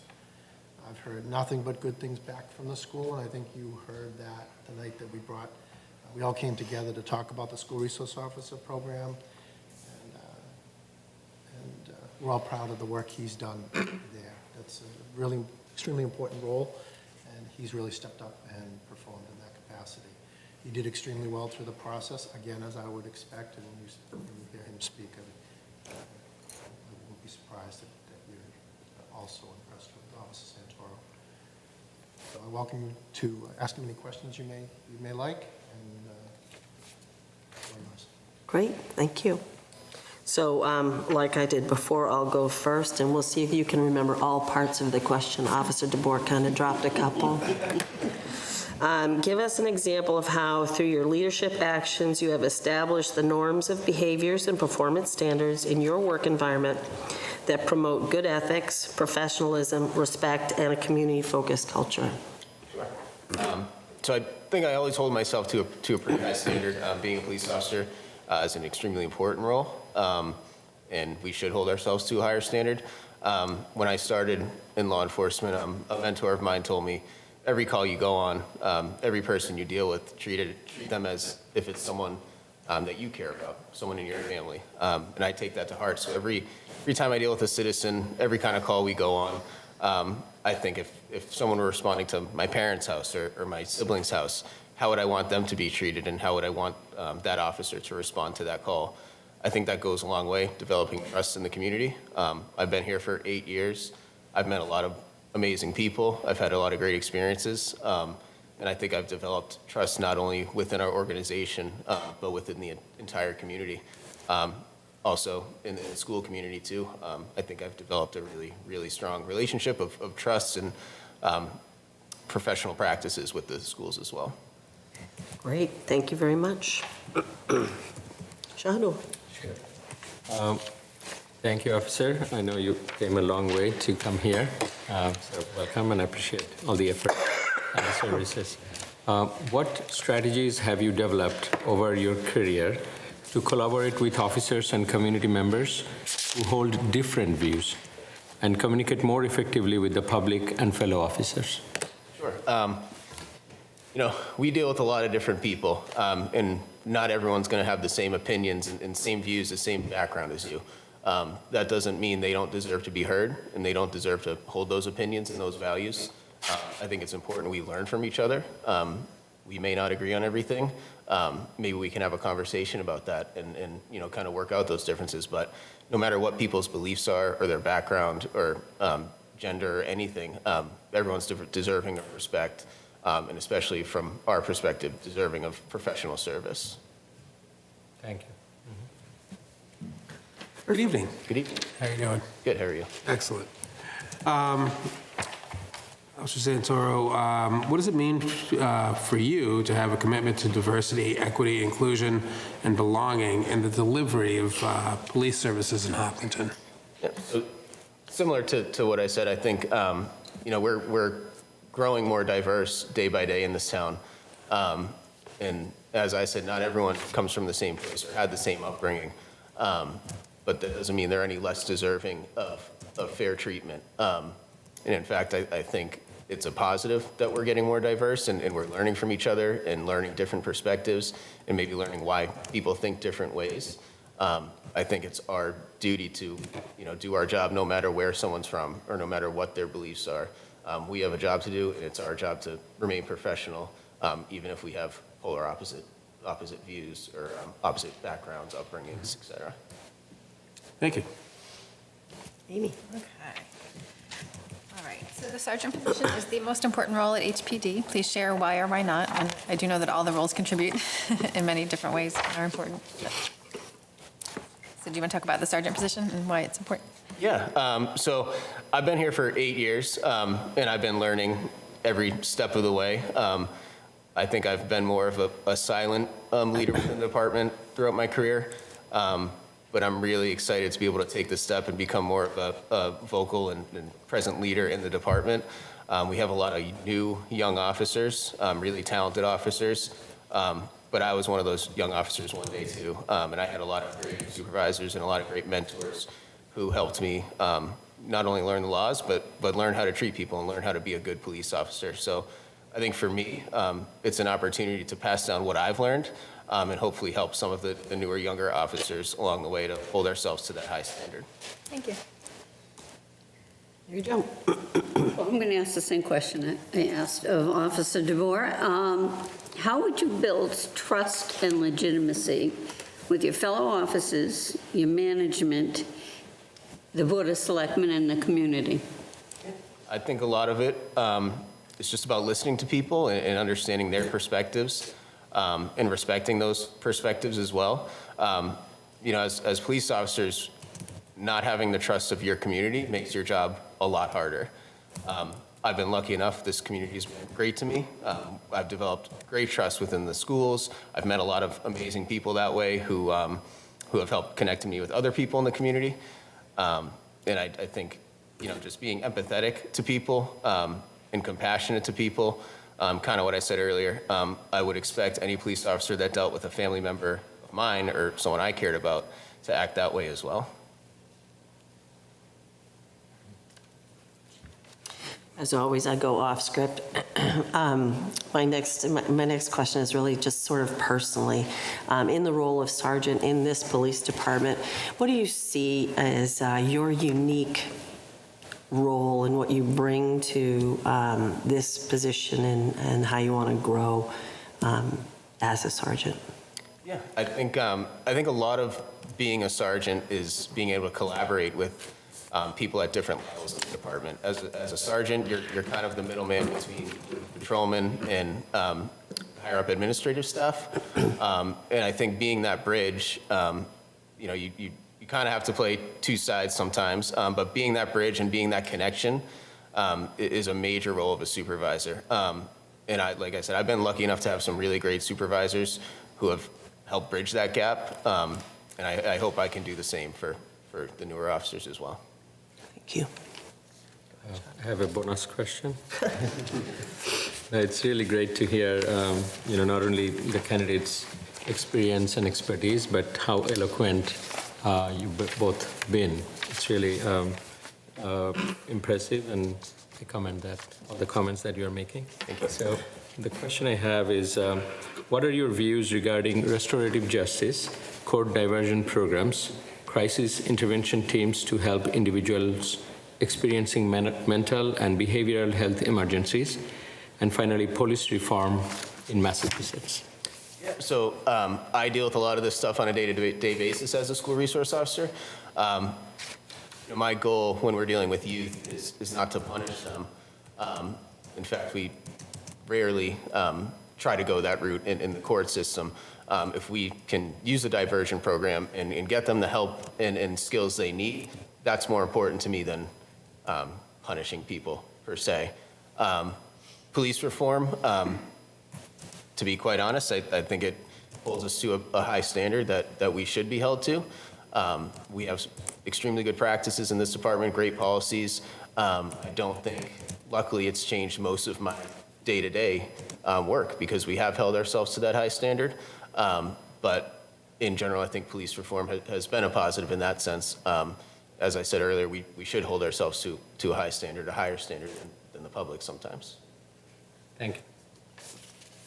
Any other questions? I'm all set. Do you have another one? Yeah, I was in charge of elite security for the Boston Marathon, and I always thought that if anything happened, it was going to happen where I was, out here at the start.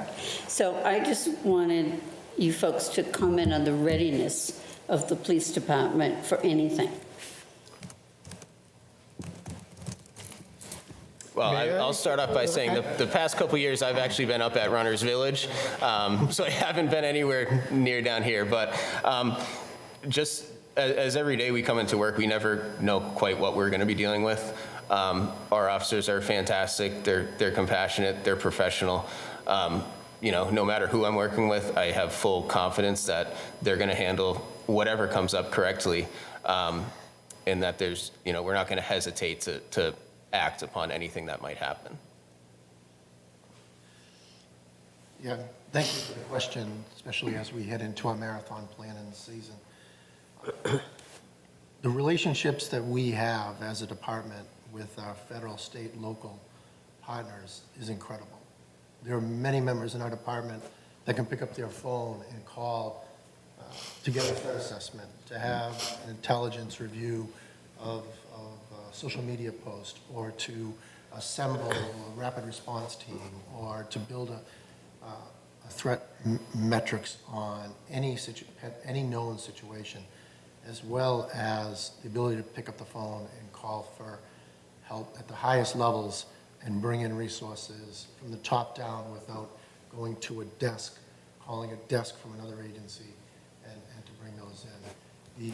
Again, the relationships that we've built and the skill set and the training that we invest in our officers, every one of them receive training that typically is only eligible to those that are brought in from the federal level based on the risk associated with the marathon.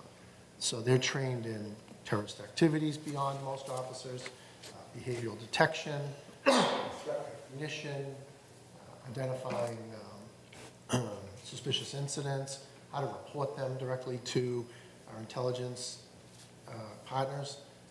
So through the wonder that the marathon brings to the community, the vibrant colors, the fun, the joy, the fact that we welcome people from all over the world, and the backdrop, what you don't see is an extremely robust security plan that is very deep in its resources. And is also, we have that model that we have built, that we actually have Olympic security forces come and look at the model we built and the methods that we use to develop to deliver a safe environment that isn't overly restrictive or burdensome, or it doesn't look militaristic. And it's great. It's wonderful. My favorite part of the job is really delivering that day to everybody that comes. Thank you. Ready for the motion? Yep. I move to promote school, sorry, any question? No. I move to promote School Resource Officer Matthew Santero to the rank of Sergeant in the Hopkinton Police Department. Second. All those in favor, please signify by saying aye. Aye. Any opposed, any abstentions? Congratulations. Thank you. Congratulations.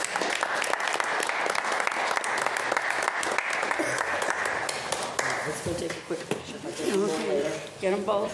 Oh, don't go anywhere, Matt. We talked to you in the picture.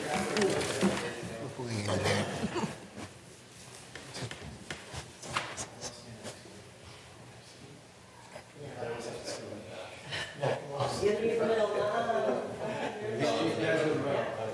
Sorry. Yes, stand next to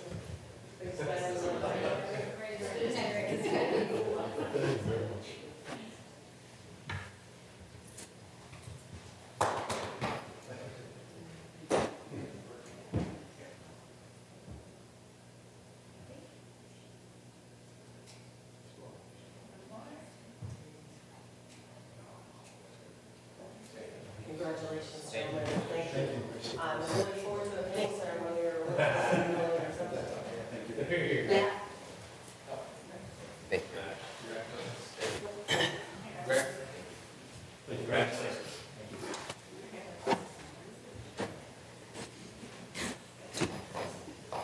I've been coughing on my hands. I didn't hear you shake. Thank you. But I don't want to walk away without shaking hands, but I don't want to. Thank you. Yeah. Hold it in. Yeah. Thank you, Jim.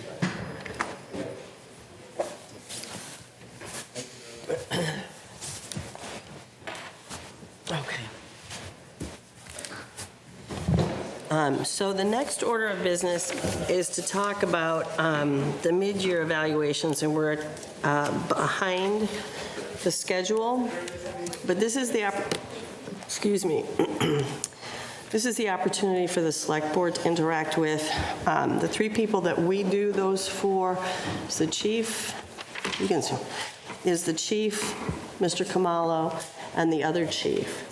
Right, so we have a brand-new fire chief, so we won't be doing a mid-year evaluation 10 minutes after he started as chief. And Mr. Kamalo is leaving. I'm sure we'll have some comments to make, but probably not the same kind of deep dive evaluation. But we will offer the board an opportunity to have conversations with the chief and come back in a week or two. I'm open to the scheduling. We typically, just so the public knows, we would typically have completed this by the end of January, but that just wasn't possible. So we will complete it in the next, I would say 2 weeks would be my suggestion, but I don't know how people feel. We don't have our funds, so. Is there homework that we need to do that, to fill out, all of us, and Kristen will consolidate them, or what have we done before? Is that what we've done in the past? We've had somebody consolidate the comments? Yes, except in- Mr. Kamala, can I just step out with my team for a Yeah, of course. Yep, you don't have to stay. You could stay. Well, I know it's on the agenda. Okay. I'm going to work through this. Yep. Just a moment. Feel free to call me. No worries. Okay, go ahead, Amy. I thought in the past when Maria was here, she gave us all a form to fill out, and she would collect them and kind of consolidate them into one document. That's the end of year evaluation. Not the mid-year. This is the mid-year evaluation. The board simply takes a look at the three goals, makes an assessment as to where the performance is relative to the goals, and then has a discussion with the fire chief, police chief, town manager, whoever is concerned, with regard to how do we get these goals across the finish line.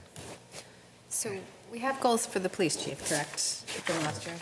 Yes. But not the fire chief, obviously, and Yeah. but we have your goals. Yes, we shared our goals with the chair, we'll share with the rest of the board. Chair will share with us, okay. Yeah. So you have the goals, Maria? 2 weeks sounds reasonable. I don't know, but I'll find out. Okay. 2 weeks, so in 2 weeks, we're meeting, we just keep meeting, so we'll just, okay.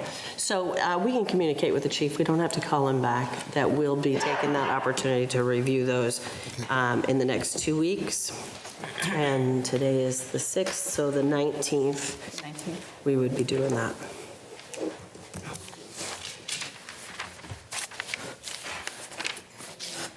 Okay. It is that is President's Day. Can we be on President's No. Day? Did I do the math wrong? I did the math wrong. 2:20. 2:20. 20th. Sorry.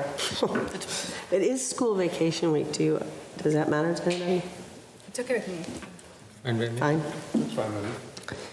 Okay. All right. So our next order of business is the FY25 budget and capital hearings. Mr. Kamalo. Yes, as part of the town's budget process, we do invite our senior leaders to come and make a very brief presentation to the select board on their budgets. And tonight we are starting off with the fire department, police department, communications department, Department of Public Works, and engineering and facilities. And going first would be the fire department. He's in the back, I can see him. Well, Chief, since we're waiting, you want to go first? Thank you. Oh, Gary's Oh, here. he's here. Gary's here. It's just behind the crowd. Oh. Yeah.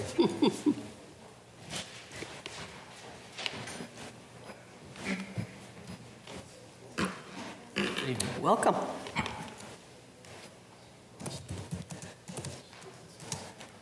I have one question. Yes. Do we have their slides on the screen? Yeah, the slides are. Oh, yeah, that would be great. When are we going to have the celebration? Oh, yeah. Yes, it's soon. Yes, soon. Okay. Yeah. Well, I'm ready. Good evening. I'm proud to be here tonight to present you the capital budget, operating budget for the fire department for FY25. As Hopkinton grows, so does our call volume. In 2023, we did 2,749 emergency calls. That was a 9.3% over calendar year 2022. The budget I am going to present you tonight was built from the bottom up. It has a modest increase of about 3%, 0.3%. My total ask for FY25 is $3,923.40, an increase of 0.03% or $13,508.04 over the FY24 budget. On the slides, you'll see about 6 line items. That is the only line items in our budget that are changing. I'll just go through each one for you. Salaries, you'll see a 0.8% increase. That's only $25,000 more than the previous year. That number is low because we had a lot of retirees from step 6 replaced with step 1. Even though we had some big contractual changes, we were able to keep this number very low. The only other 2 things that we're adding to in our budget is cistern maintenance, which is going from 0 to 5,000. This used to be in our budget, but was cut out in about FY23. As I'm not sure if many of you know, about 50% of Hopkinton has hydrants.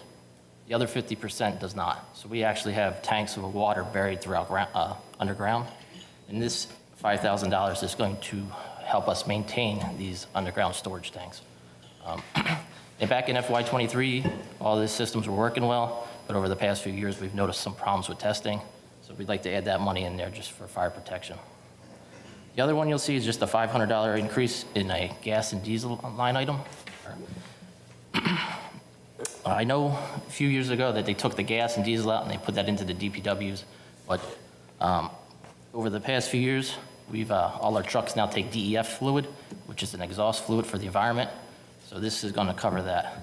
We've also, this is also going to allow us to buy a different type of unleaded fuel for our saws. All our small equipment, our boat motors, our saws, our generators, Hearst generators, have been having a lot of carburetor issues. And since we switched to this fuel, a lot of these maintenance problems have gone away. So even though you see like a $500 increase, that will be made up in savings with maintenance over the next few years. The next thing you'll see on there is promotional exams. That is a $10,000 decrease or 100%. That's a contractual thing that occurs every 3rd year.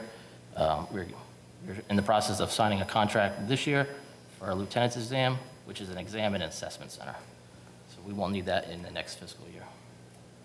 Contractual services, that savings comes from Lexipol. It was a policy program we brought online, and there was a startup fee. We do not have that startup fee next year. And the last one is PPE. You'll see a $2,000 decrease in that line item. We can still buy 6 sets of personal protective gear, but we basically bought a different model. We were buying like a custom set of gear for our personnel, but we went to a more off-the-shelf one because of turnaround times. The custom one has about a 12-month lead time. This new custom set, same quality, is about three months, so plus the savings. That is it for the operations and salary part. Any questions? No, but way to not make any friends or influence people by setting the bar really high for all the other departments. Thank you. I don't have any questions. Does anybody have any questions? No, Just pretty clear. Yep. Through the chair, the PPE, you're not sacrificing any effectiveness of the PPE by going with the off-the-shelf stuff, right? No. It's just basically the options that you can get with it.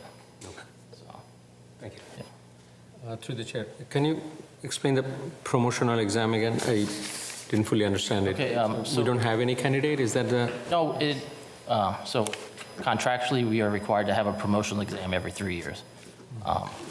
We actually got the paperwork in hand. We're getting ready to sign the contract, and we're going to post it so the department can take it.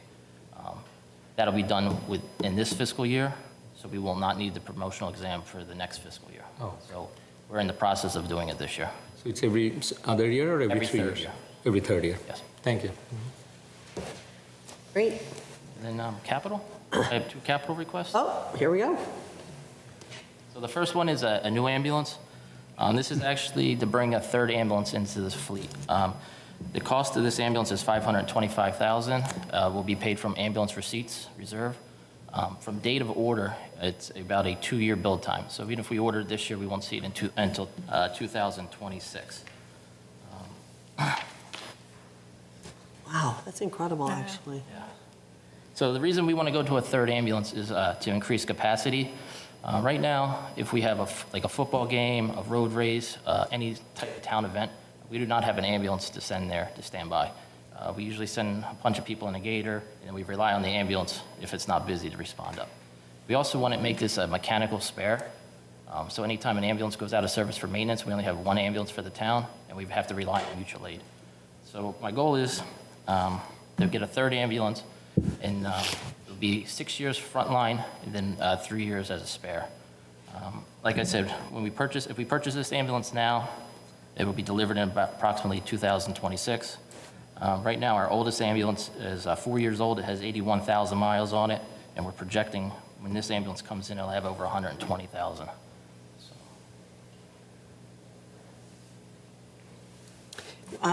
Do we have space to store it inside?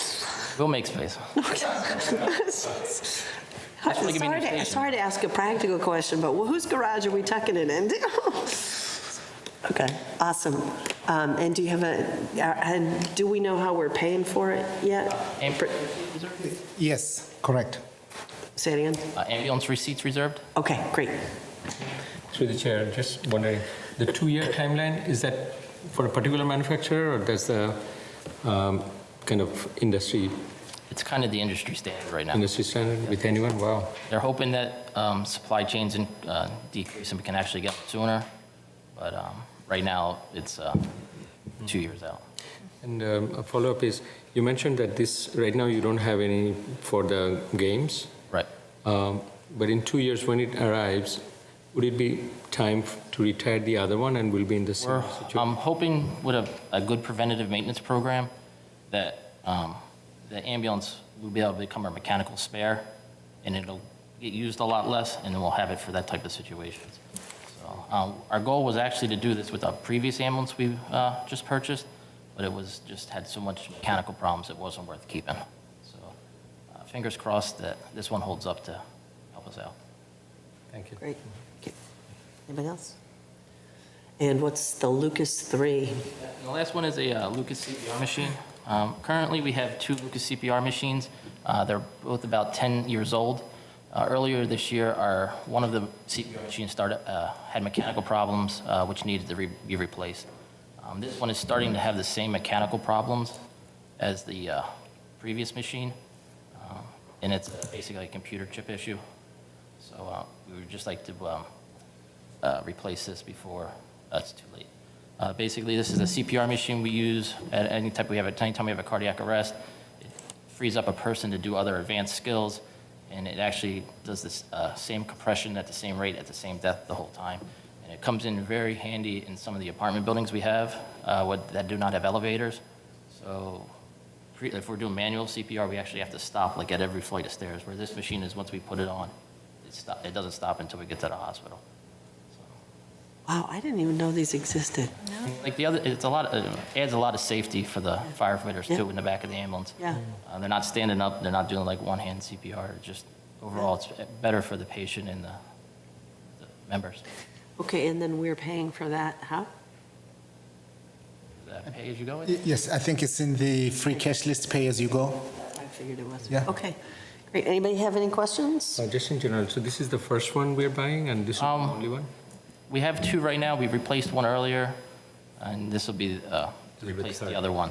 Yes. And do you project, based on the number of population or some metrics, how many we should have, and do you think we have enough? For how we staff our vehicles, 2 is sufficient. We have 1 on both primary ambulances. If call volume keeps increasing, we may look for a 3rd one in the future, but right now we're sufficient. Thanks. Great, thank you. Any questions, Mary Jo? Well, actually, I just want to make a comment that I know I said before that I had to use the fire service twice in this past year, and once with the ambulance service, and you were wonderful. The fire service was great, but I do appreciate the fact that you're asking for a new ambulance this year. You need it. Amy, any questions? No, not really. It's very well presented and you explained everything, so we really appreciate that. Thank you. Thank you. Thank you. Have a good night. You too. All right, and then the police department? Please. Police?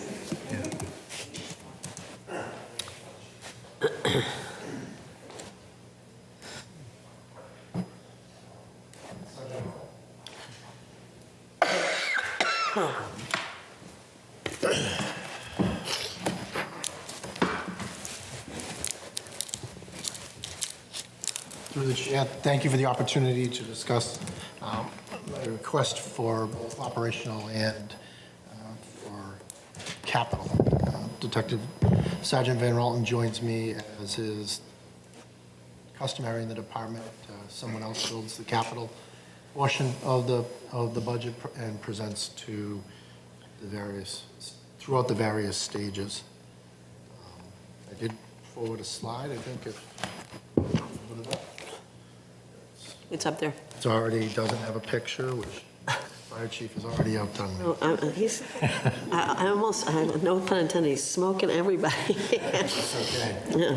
That's okay. He didn't use the form that we were supposed to use, but no, I don't want to. Oh, wow. This is a little bit like parenting now, all right. That's the red-blue thing, you know. It's blue. Okay, so the police department budget is pretty straightforward. It's level funded for operation and expenses in order to try to keep the increase down, the impact down. Everything in the police budget really is based around salaries and contractual obligations. So as we see the department members go up through the steps, they not only get 5% increase per year, they're also getting accruing increased amounts of time off. So through that, we saw an increase to a total budget for personnel services of $3,378,931, which represents almost a 6% increase, which I know the target goal was below that. Unfortunately, contractually, we can't meet that obligation and maintain the staffing. There's no change with the operational expenses, and factoring in that $189,506 brings the total impact down to 5.5%. And I recognize that that's 1.1% above the guideline and the target goal. But again, it's driven by the contractual obligations. And this allows us to, the things we ask ourselves is what does good look like? And at the Hopkins Police Department, we believe that exceptional service lasts well beyond the call, and this budget will help us meet that vision.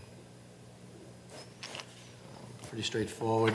The next thing, I'm going to turn it over to Detective Sergeant Van Ralton to discuss the request for 3 new police cruisers along what has become the traditional replacement cycle. So again, we went to Capitol, I believe, about a month ago, put in a request for 3 additional cruisers. That is just to maintain the fleet we have. We have sought out another vendor. We had typically gone through MHQ. There's another vendor who purchases his vehicles from Colonial and Marlboro and builds them in Rhode Island. It's a bit of a smaller operation. We feel as though we can achieve better service, and ultimately we got it at a cheaper price.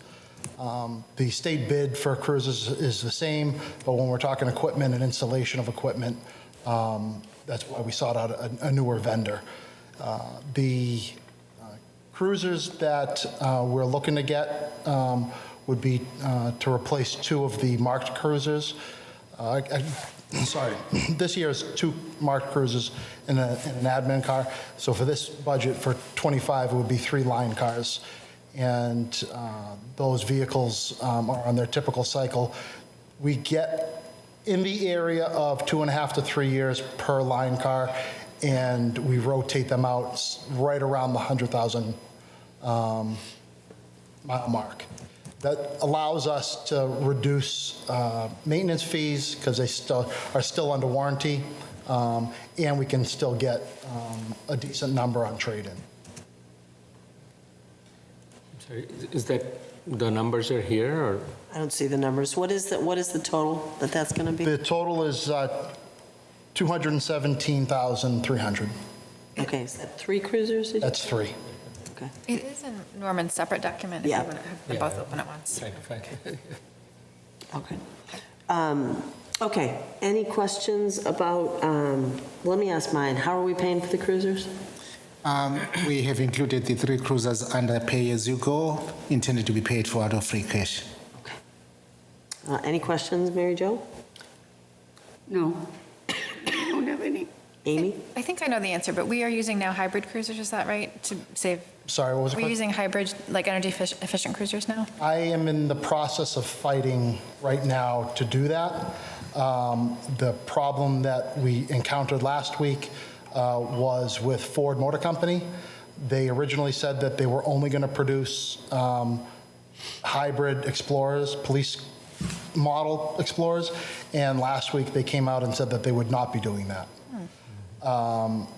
Part of the reason I believe is the issues that they're having with them. Right now I have 2 cars at Colonial waiting for an engineer from Ford to come out and look at why they're not operational. One left on a tow truck last week. So I'm trying to find what other agencies are doing. There is no other option right now. So they're talking about maintaining an S model for the police vehicles for 25. Some agencies have gone the electric route. The problem that they've run into with the electric route is they don't last. And as you can imagine, we need a reliable car that starts and goes when we need it. And so what some of the other agencies are finding out is that the cold temperatures here are only allowing them to go 30, 40, 50 miles on a shift because of all the other equipment that we have running in the car.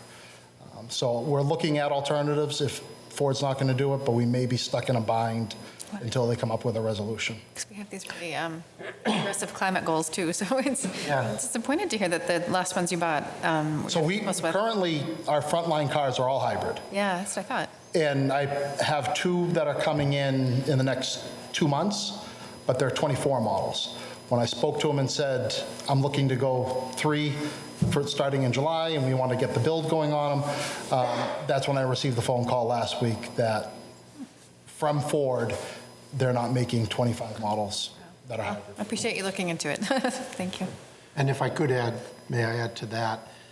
I'd like to commend you on your ability and the hard work you did just to find us 2 hybrids for the cars that were approved at last town meeting, and then we're still don't have them, and we're being told we have a delivery date, but that has continued to be pushed off. So we are doing what we can to get any remnants from the existing builds in order to try to meet the town's goals. We're just basically saying we're down the road, it might become harder and harder. Shadwell. Sure. Thank you. I heard the same from other sources about Ford's decision about our challenges on that front, but I appreciate that certainly. My question is rather to understand a little bit of the overall picture. How many cruisers do we have today? And with these 3, do you feel we'll have sufficient for some time, or what's the pipeline going to look like in your view? So currently we have 5 line cars. We have 1, I would consider, the pickup truck is kind of like our spare backup. So we are sufficiently staffed. Like with the 2 cars that I have in the shop right now, we still have enough cars. Well, the way our rotation works is we like to assign a car to 2 to 3 officers. That gives us accountability. If something goes wrong, we only have to look at 3 individuals and not the whole department.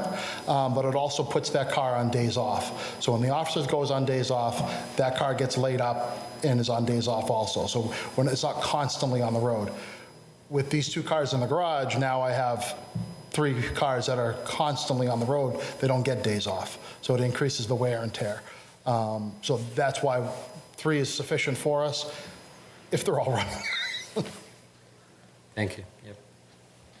So just one question. You mentioned that you're getting the cars from a new outfit in Rhode Island? They're getting fitted in Rhode Island, yes. Right. But it's still getting fitted with the same equipment that... It's completely...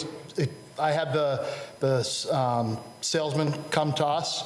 We picked out the cruiser that was recently built, and I said, take pictures, take notes. This is what we want, and this is how we like it.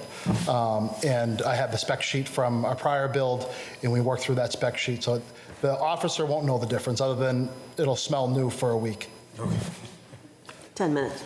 On the technology front, something that I'm excited about is that you're putting the core controller in. So it allows the cars to communicate via Bluetooth, so that when you go by 2 or 3 cars, they're not all flashing in random sequence that is a lot for a driver to drive by.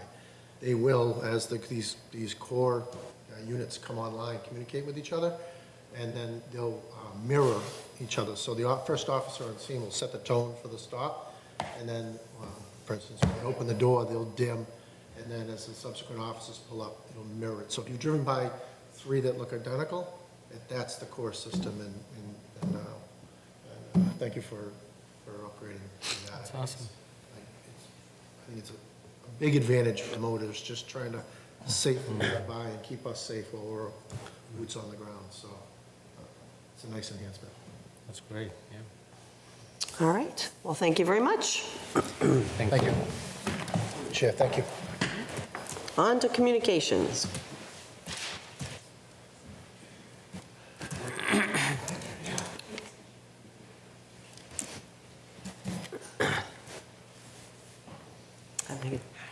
This will be a lot shorter than the rest. Blah, blah, blah. Our budget is pretty simple, so essentially all we really have is personnel services that is increasing. Approximately 19,500 of an increase of just a 2.4% increase for that line item. Our operational expenses staying the same for all line items, not changing anything there. Bringing the total increase to just a 2.3. So I guess it's pretty simple. And then, level funding on the operating expenses. So, Any capital expenses? Yes. We have a $4 million capital project that we are continuing to review, evaluate, collect new information on. We may or we may not come back to the board this year. Yeah, I was just going to ask, is that to replace the 20-year-old equipment? It's tied, yes, to the radio communications system. So that was in the request, but not recommended, right, the 4 million? Is it- At this point, not recommended by the town manager. Yeah. However, we are continuing to look at the budget component of the proposal. The project has several aspects, and we have sought additional information on each of the components of the project. 'Cause I think we don't want to put that off forever, like we do need to Yeah. get the equipment, yeah. So is it possible for this year? Do we have a placeholder and it's possible, or no? It's possible for this year. We went through CIC. They recommended approval. We will continue to look at the budget. Okay. Yeah. Okay, thank you. Thank you. Thank you. Thank you, Megan. You're our favorite. You took the least amount of time. It's just like at home. DPW. No pressure, Terry. She's got photos in hers.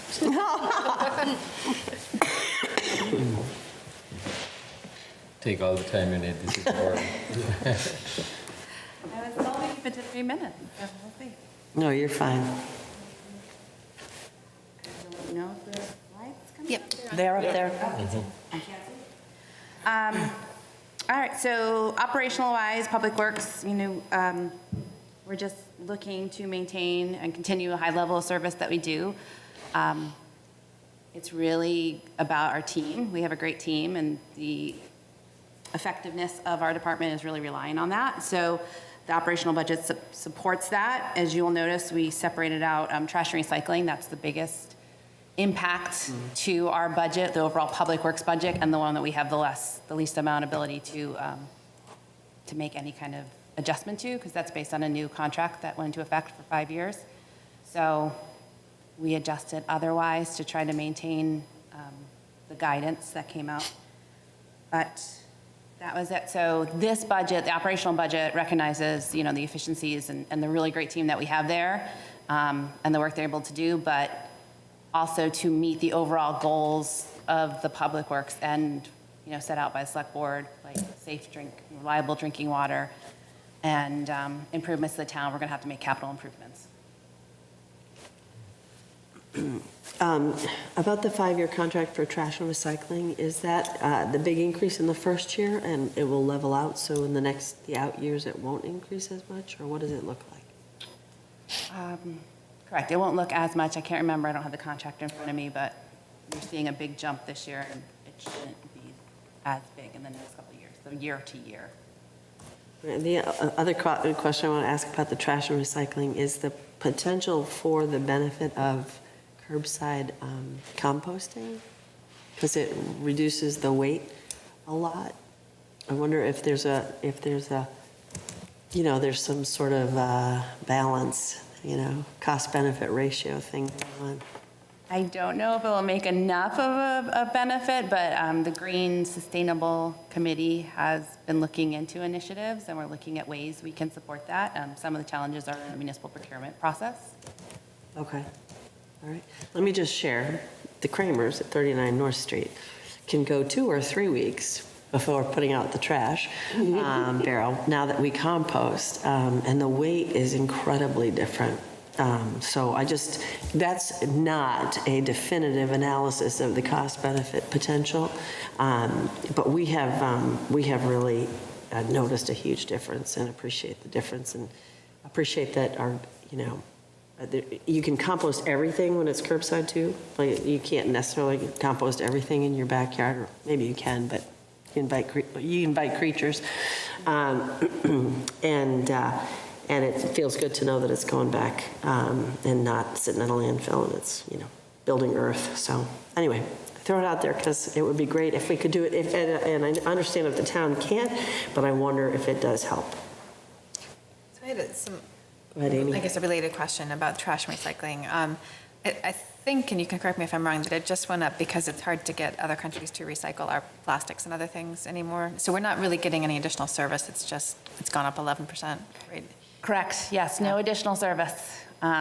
It's just, it was a 5-year contract, we renegotiated, costs have gone up, operating costs, recycling, we're not getting as back the investment we used to. And will we still have the recycle facility on Wood Street? Because that is very convenient if you have extra cardboard or other thing, or the yard waste. Will we still have access to that with the new contract? Yes, there's still access in the new contract. I think I asked it last year too, and because of the contract, it's going up, understandably.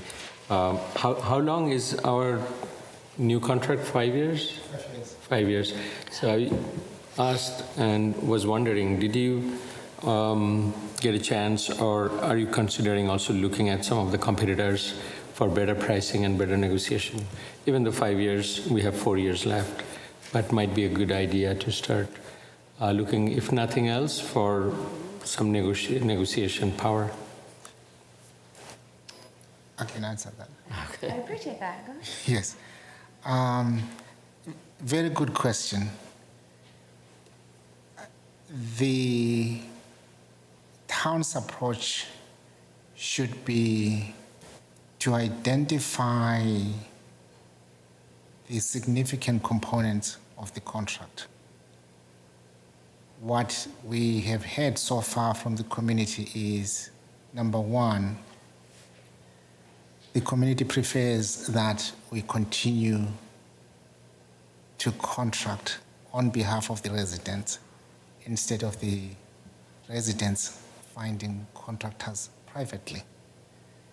Number two, we have heard that the town appreciates the effort that has gone towards better understanding the ecosystem between our solid waste, our recyclables, and the relationship between E.L. Harvey and the eventual locations of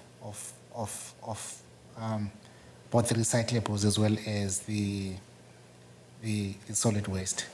And then thirdly, there is a unique component to the relationship with E.L. Harvey that we have found very difficult to replicate with any other contract. One, their ability to provide a recycling center on site. We have thought about, could the town develop a recycling center at Fruit Street? We have had no support for that. So, in other words, we are relying on E.L. Harvey to provide that recycling center where people can come in and bring their products on any given day, 7 days a week. Oh, is it six days a week? The recycling center? Yes. It's open on Saturday. Yes, exactly. One morning a week. 7:30 to 3. Yeah, one morning, yes. Oh, 6 days. Yeah. But again, the issue here being they provide that location. We can't provide it anywhere else in town. We had thought about the site where we have the marathon school. We thought about Fruit Street. There were limitations. And the other component that the town has enjoyed is that we have made an attempt to link that relationship with E.L. Harvey with the sustainability goals of the town, including recycling, including need to have shredding days. We attempted this contract to add another component to the relationship, and we were told that there were limitations in terms of siting, and we're going to continue. The contract provides that we continue the discussion with E.L. Harvey on developing a swap program.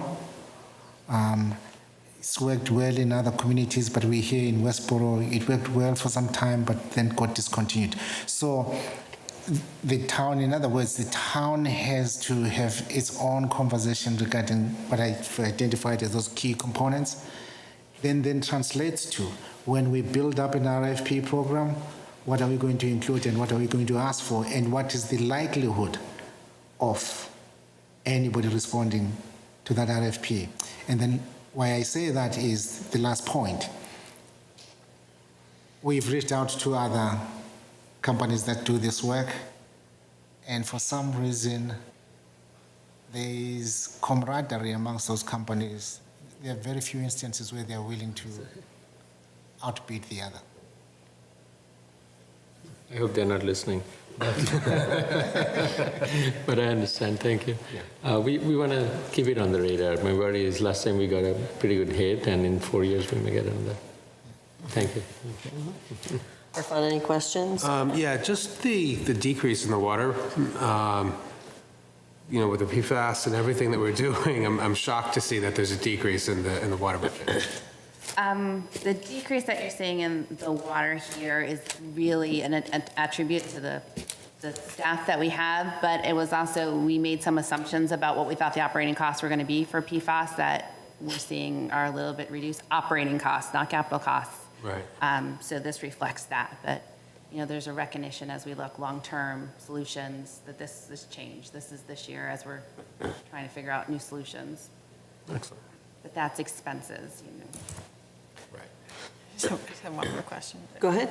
Just normally with municipal procurement, we can only do a 3-year contract. Do we have to do a special process to get a 5-year contract? We've consulted with town council on this issue. There's an exemption for waste management Exemption for waste. contracts. Thank you.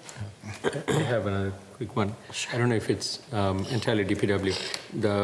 For PFAS, we have allocated some budget to provide like water bottles to residents. That comes from DPW? It's a rebate, so it reduces our revenue that Oh, okay. for the enterprise fund, but Right. yeah, it impacts the bottom line. Got it, thanks. On that, I heard from some residents that from some income sector and elderly group, that is not sufficient and they're still struggling. So just wanted to put it on the radar. Do you have any thoughts or ideas to help that out?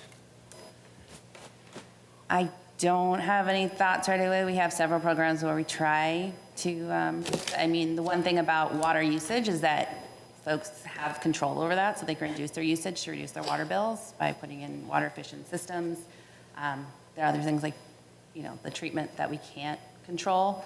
Yeah. So we look at that, we consider that. We do have a senior discount, we do have the rebate. And then, we come back with you all and have an analysis about what the rate should be, and we consistently have tried to keep them reasonable. Yeah, no, understand. Thank you. I appreciate that. Yeah, if you can look at, and it's probably not a big number, that we can do some special rebate for certain group in the elderly and low-income sector, that would be helpful. Well, I think we do that when we set the rates. Yeah. Right, we do have some rebates. Yeah. I think you may be asking about the rebate, though. The Could it rebate be larger? for the water. For the water bottles? Water bottle. Oh, okay. Right, we have a rebate for the water bottles, but we also have rebates or discounts for seniors. That's for the water rates. I was talking about the water bottles. No, we have those for the water rates. It's similar, as I believe, I'm still getting used to it myself, but like requirements like we have for tax relief for those special groups. We do try to incorporate some of that into the rate. Thank you. How about those capital expenses? How about those capital expenses?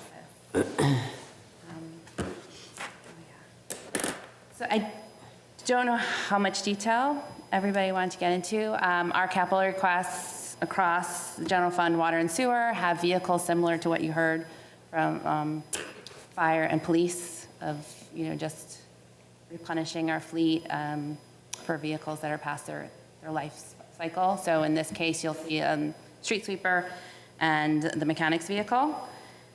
And then we also have a few capital improvement programs where we're trying to look long-term at infrastructure, and in particular, the ones that we're proposing for this year are some drainage improvements along Ash Street because we have some puddling and safety issues out there, resurfacing, so repaving the roads.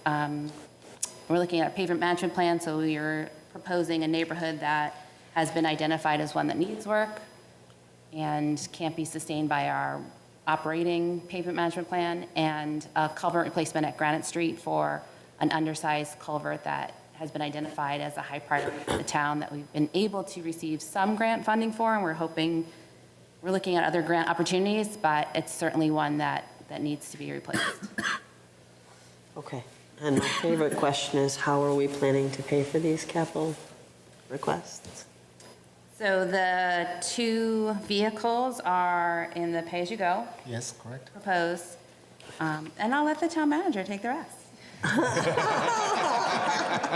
That was well played. I appreciate that, yeah. Yes, the remainder will appear on the debt service schedule outside Proposition 2.5. So there will be a vote at town meeting, then a ballot question. So that's 3 ballot questions? Correct. Okay. And that's a total of, There's 2 slides. oh. Some come for the water enterprise fund, right? Yeah, so I'm looking at the general and capital requests, so that's, 2.75 million or something, somewhere in there, almost 3. Is that right? 1, 2, maybe not 2.5 million? 2.3 million? One is 850, one is 780, and one is 500. Is that right?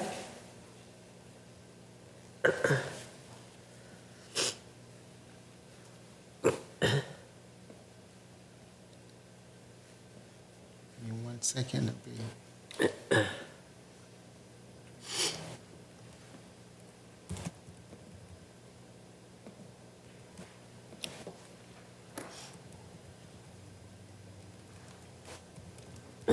So what I'm looking at is the drainage on Ash Street is 500,000. The resurfacing of DeCarlo, Barbara, and Peppercorn, 780,000. And the culvert replacement on Granite Street is 850,000. Are those the 3 capital, what are going to be outside the debt exclusion? Yeah, Norman's document, page That's 15. different? No, it shows it on the debt exclusions. Okay, Yeah. just making sure. Ash Street, DeCarlo, and Granite Street Okay. are on the debt exclusion list. And then you have water and sewer enterprise capital requests? Yep. So those come out, those not really come out of the water and/or sewer enterprise. So for the water, you see similar thing, 3 vehicles that we're looking to replace. The other projects are a townwide flushing program. This is a continuation of what we're trying to do to address some of the discolorization issues that we've been facing. Improvements to the Howe Water Treatment Plant, which is located in Ashland, which we have agreement with. We'll talk later on at the meeting today, but it supplies 40% of our drinking water source, and the ozone treatment system needs to be improved, and that does address some of the issues that we're seeing in our other wells with the discolorization from iron and manganese. I believe it'll even have some treatment of PFAS. They don't have an issue with their supply that they bring into the Howe treatment plant. And regulatory compliance with the Grove Street tank. So when we talk about capital improvements for water, we look at it both in supply and distribution, and we're trying to look at it both ways. So these investments in the treatment plants and the future plans for MWA connection have to do with supply, but we also have to recognize that we have to continue to invest in our distribution system. So once we figure that out, and so we're trying to address some of those issues and come up with a strategic plan so that folks understand and have confidence that they'll have safe and reliable drinking water. Okay. So all of these capital expenses are coming out of the water enterprise? Correct. Or sewer enterprise. Well, we haven't gotten to the sewer. Oh, sorry. That's okay. But they will go to debt exclusion, right? The capital projects? That has not been determined as yet. Oh, okay. Yeah. All right. I'm sorry, so the enterprise fund capital requests are to be determined as far as funding? I was assuming that they were coming out of the enterprise fund. Oh, no, the question was, do they go through the ballot process? We have not set the ballot questions yet. Okay. So if there's not enough money in the enterprise fund for these, they might be excluded. Correct. Okay. Yeah. Yeah, because I was just going to say, this is my question was, is if we had them covered out of the enterprise fund. Which is what we believe is the case. Okay. Oh, okay. Yeah. But we always leave that window open until the the board To no says the ballot questions. Yeah. Right. Can I ask one Yeah. other question regarding this? The treatment plant and the tank, what is the life of those equipments or the improvements? And the reason I ask that is we are heading towards MWRA, pending, of course, budget, pending town's residents' vote and approval. But when we are making these capital plans, of course, we are doing it to provide clean water, which is our responsibility, and of course, we want to do. But at the same note, if are we making it in line with our kind of master plan is the essence of the question. In other words, if we buy something that has 25 years of life and we know that MWRA potentially can occur in 3-5 years, then our investments are not recovered at that point. There are other alternatives we should consider in those scenarios. I don't know if that applies. And it's a good question, and we've considered all this. I mean, you see the gross Greek tanks have come up again and again. We're mostly trying to address any of the Mass DP concerns, so we're just asking for design money now to do that kind of analysis of what do we need to do for regulatory compliance, what do we need to do for supply, do we need the redundancy, how does that affect the town water supply, and then, I'm personally concerned about some of the new growth in the center of town and the new schools and making sure that, as we're building this new infrastructure that we've already committed to, that we have the ability to support it. So all those questions are things that we're trying to go through this process because we don't have the answers for those right now, or at least I don't have the answers for those right now. And the improvements in the Ashland, or the Howe water treatment plant, we did look at that. So we think that the MWR connection process could take 5 years based on permitting and feedback that we're getting, maybe more, probably not less.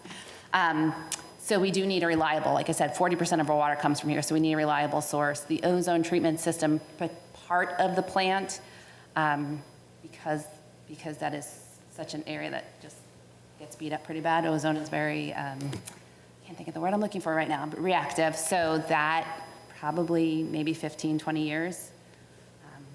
But without that, we don't think we can get the water quality that we want to get. And we're still, as part of the MWRA connection process, evaluating what kind of backup supplies we may or may not need, if we want to be completely reliant on them, or if we should continue this relationship with the treatment plant. It's a very good, reliable source of clean drinking water. So. Yeah, no, I understand. I think we want to start building that picture so everyone's kind of feel reassured, as well as how we are spending money and where we are heading overall to solve the problems. And related to that, we also have later in the agenda, the Ashland water supply agreement. Yes. Because it's budget related, I would ask it then, but how does that impact our capacity and our overall consumption for water? The 300,000 gallon, I believe, is what we are going to get through that agreement. But we have to pay for it from operating budget too, right? Have we done that analysis? I'm just asking it, you can talk about it now or when we get to that agreement discussion. And I guess if I understand the question correctly, we've done some analysis. Like I said, we rely on that for 40% of the drinking water supply that we have now, and we think that we will need that same drinking water supply for at least the next 5 to 7 years as we go through the MWRA connection process. So it is an efficient and cost-effective way to provide that supply. The other wells that we have wouldn't be able to do that until we make that connection. But when we talk about the IMA, I think it provides us an ability to transition. But we haven't done a deep dive. One of the reasons you're not seeing on this capital improvement plan is the money capital improvement for the MWRA connection, because we're still going through the process of evaluating it. We have a consultant on board, and we're at the, 30% design, a little bit past the conceptual design, continuing to look at the feasibility, reaching out to our permitting agencies and figuring out what we need to do next. So we didn't want to come back with the big dollar amounts until we had a real understanding of what we need and where we're going. But you can expect it probably next year. Yeah, sure. I think we need to solve it overall long term, right? And the second part of the question, the agreement says we'll have to pay from the operating budget, we have to pay for those 300,000 gallons up to 1 million gallon per year. That would be less than our water rate, right? Is that already included in your budget, or there'll be additional once we sign that? It's included. Go ahead. Right, it's included in our operating budget. It's included. Okay, that's the question. So you don't have to come back and ask for it again. All right. And the last one on this, that agreement is also we are going to consider signing for 25 years. 25-year agreement, is that right? The IMA? No. The IMA, how many years is that? It's actually a 1-year extension with the ability to have additional. Extend further? Okay. So it built into our ability to transition. We've been working with the town of Right, yeah. Ashland. They understand what our intents are, and they're trying to do the same process of their capital planning and want to make sure that they have a commitment from us before they sign any contracts and make any major improvements. Yeah, of course. We want to take all the venues and to solve the water problem. I read it somewhere 25. So 1 year is, I think, more.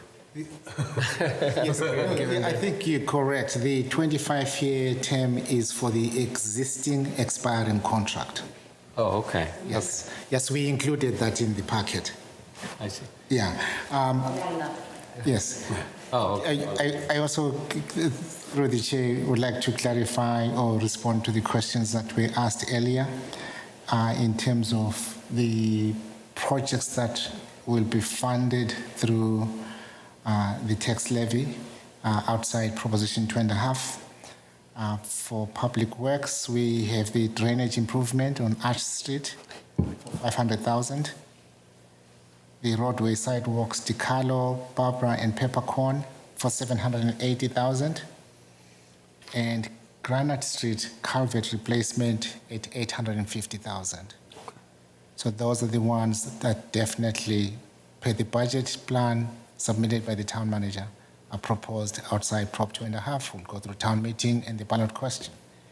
And then, based on available resources, Water Enterprise Fund, we are funding the vehicle Ford Utility Pickup W3, the townwide flushing program, the highway treatment plant, Grove Street tank, just the design, the Water Main Street replacement, East Main Street, vehicle Ford Utility Pickup W1 and W2 to the tune of 1.998 million, and the funding source as of now is the Water Enterprise Fund.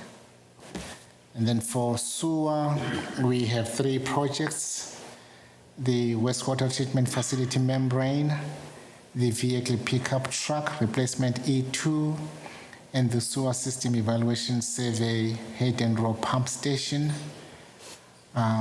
To all those 3 add up to 651,500,000 to be funded from the sewer enterprise fund. Okay. As far as we know, the enterprise funds will be able to cover those capital. At this point, yes, we believe so. Do we know how much we have in that fund? Yes, I think the budget information will show the retained earnings. If you give me a second, I'll grab that. Yeah.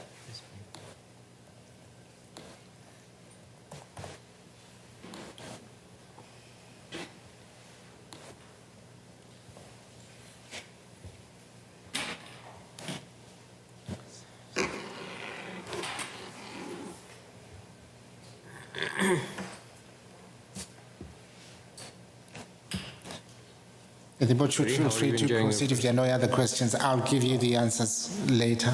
Okay. Just look them up. Yep. Yeah, just to keep the process moving. Thank you very much. And we didn't talk about the sewer projects. Do you have any? Oh, he just ran through the costs, but go ahead and tell us what they are. and what we need. We really just care about how we're paying for them. That's quite all right with me. No, if you had any details, but they're straightforward. So we have, similar to the How treatment plant improvements, we have improvements we need to make at our wastewater treatment facility. That a lot of folks don't realize is back there. The vehicles, and then The last one is a sewer system evaluation survey, specifically looking at the Hayden Row pump station. So we have some operational issues. Every time it rains, we have concerns.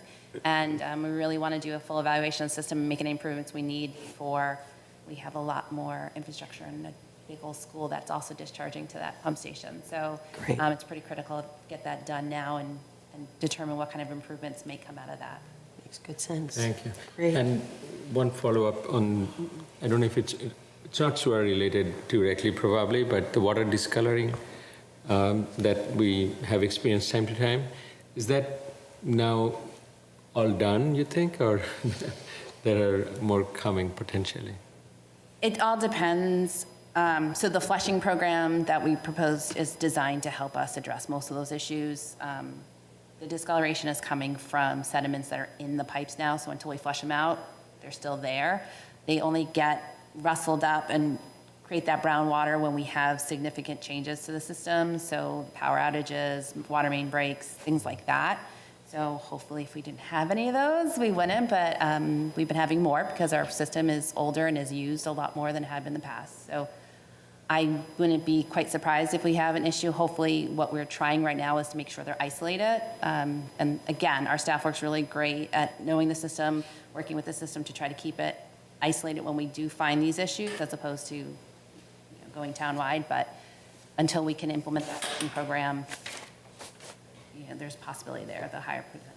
No, I understand. I appreciate that. So, from my understanding, I understand the incidental ones. I mean, those are keeping fingers crossed. Hopefully, doesn't happen that often. But the flushing program that you had, that was to clear these out. So, if the program is done, are all cleared out as we know now? Of course, in future it'll come back, and it's a maintenance thing.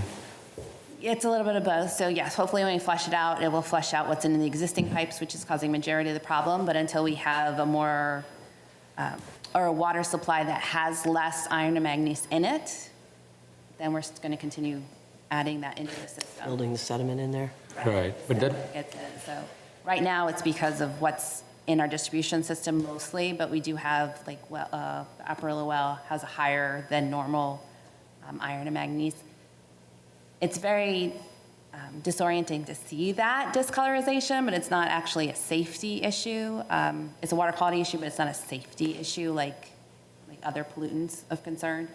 But we are addressing that. But until we have a better sense of the water supply, I mean, that's another reason why I personally like the Howe treatment plant, because we get that higher quality from the treatment plants than we do from some of our wells.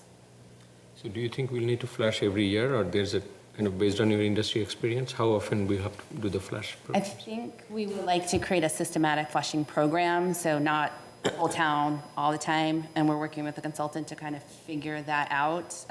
But ideally, we would have a preventative maintenance program and flush it as we go and develop that system. And that's why we need a good plan and we need good staff that's able to do it, because it does take a lot of manpower. And sometimes when we're responding to a water main break, then the flushing program gets put on the back burner, preventative maintenance does. Yeah, there's a lot going on. Thank you. Yeah, big concern in the town for obvious reasons. Very grateful it's not a safety issue, but it is really problematic. Right, for yeah, folks. it's very alarming. Yeah, yeah. Fortunately, the real alarming pollutants are colorless. Yeah. Noticeable. Yeah. Okay, Yeah. Well, thank you very much. Thank you.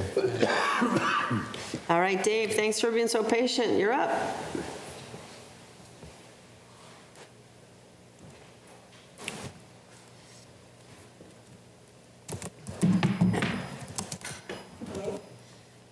Hello?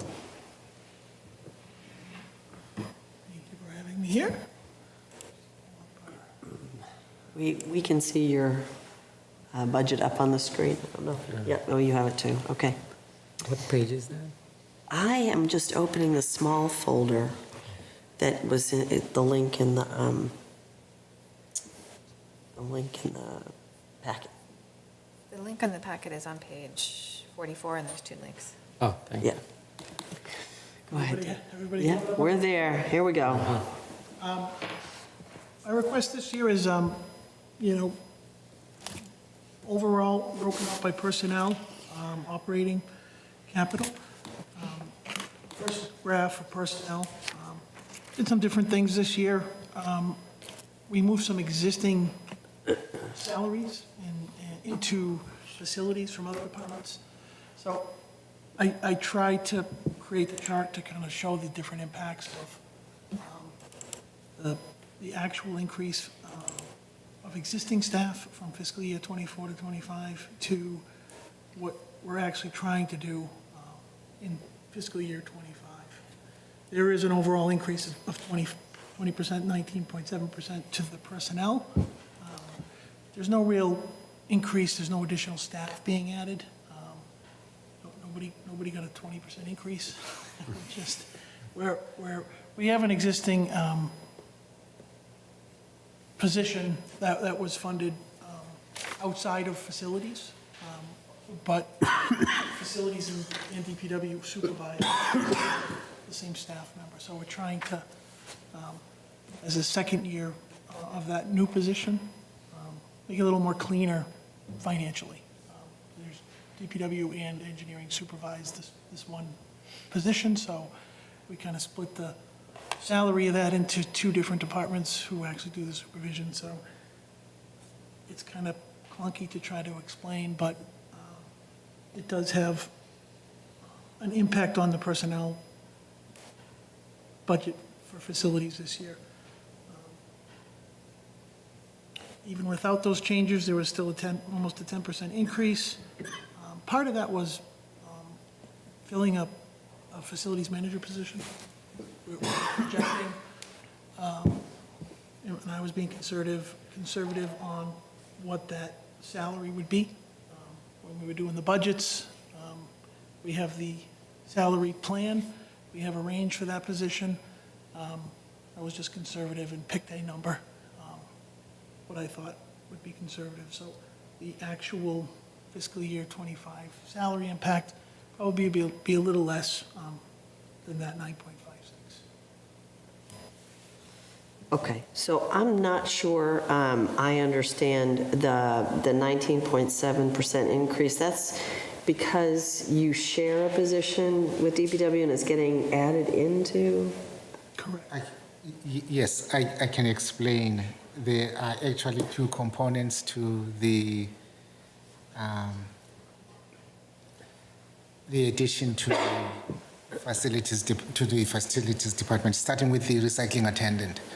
Part of the recycling attendant's schedule was being available at the recycling center on Saturday, and that salary was covered by DPW.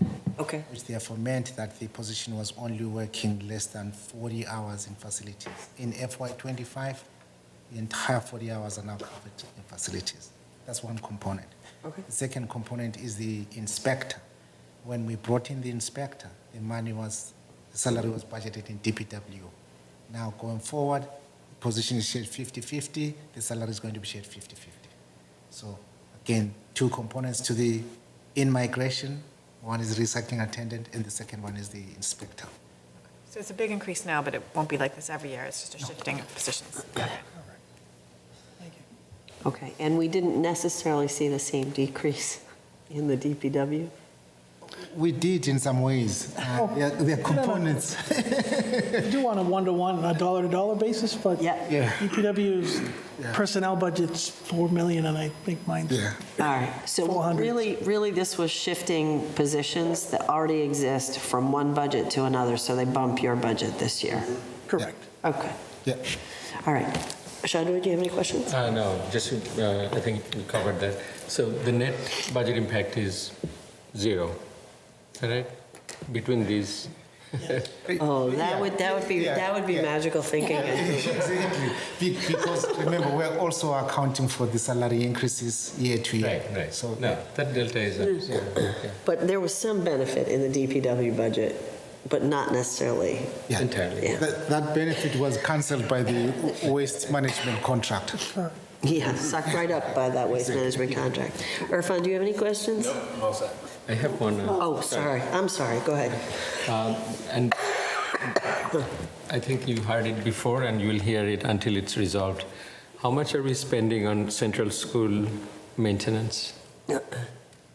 I will have to look that up for you. Can you look it up and let us know? From off the top of my head, we pay for electricity because we still have an operating functional fire alarm system that the fire department prefers to keep active. Yeah, a couple of years ago, you... Of all things, we still have to do an elevator inspection in that building.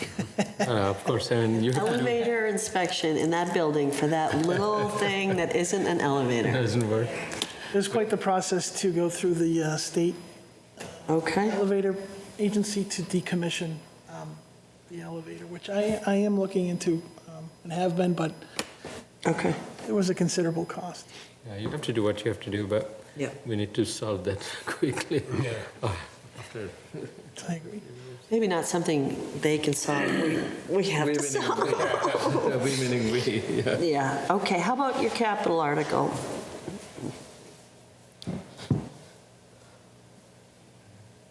Well, the only capital article I have this year is in coordination with the Permanent Building Committee, and it's the facilities planning study for Center School, Elmwood, Town Hall. It's for $100,000, and where it's being funded from. Go ahead. Is that the total cost, or? I put in here, on previous years, it's kind of a continuing project, and I've been asked in the past, what were the previous borrowings? Yeah.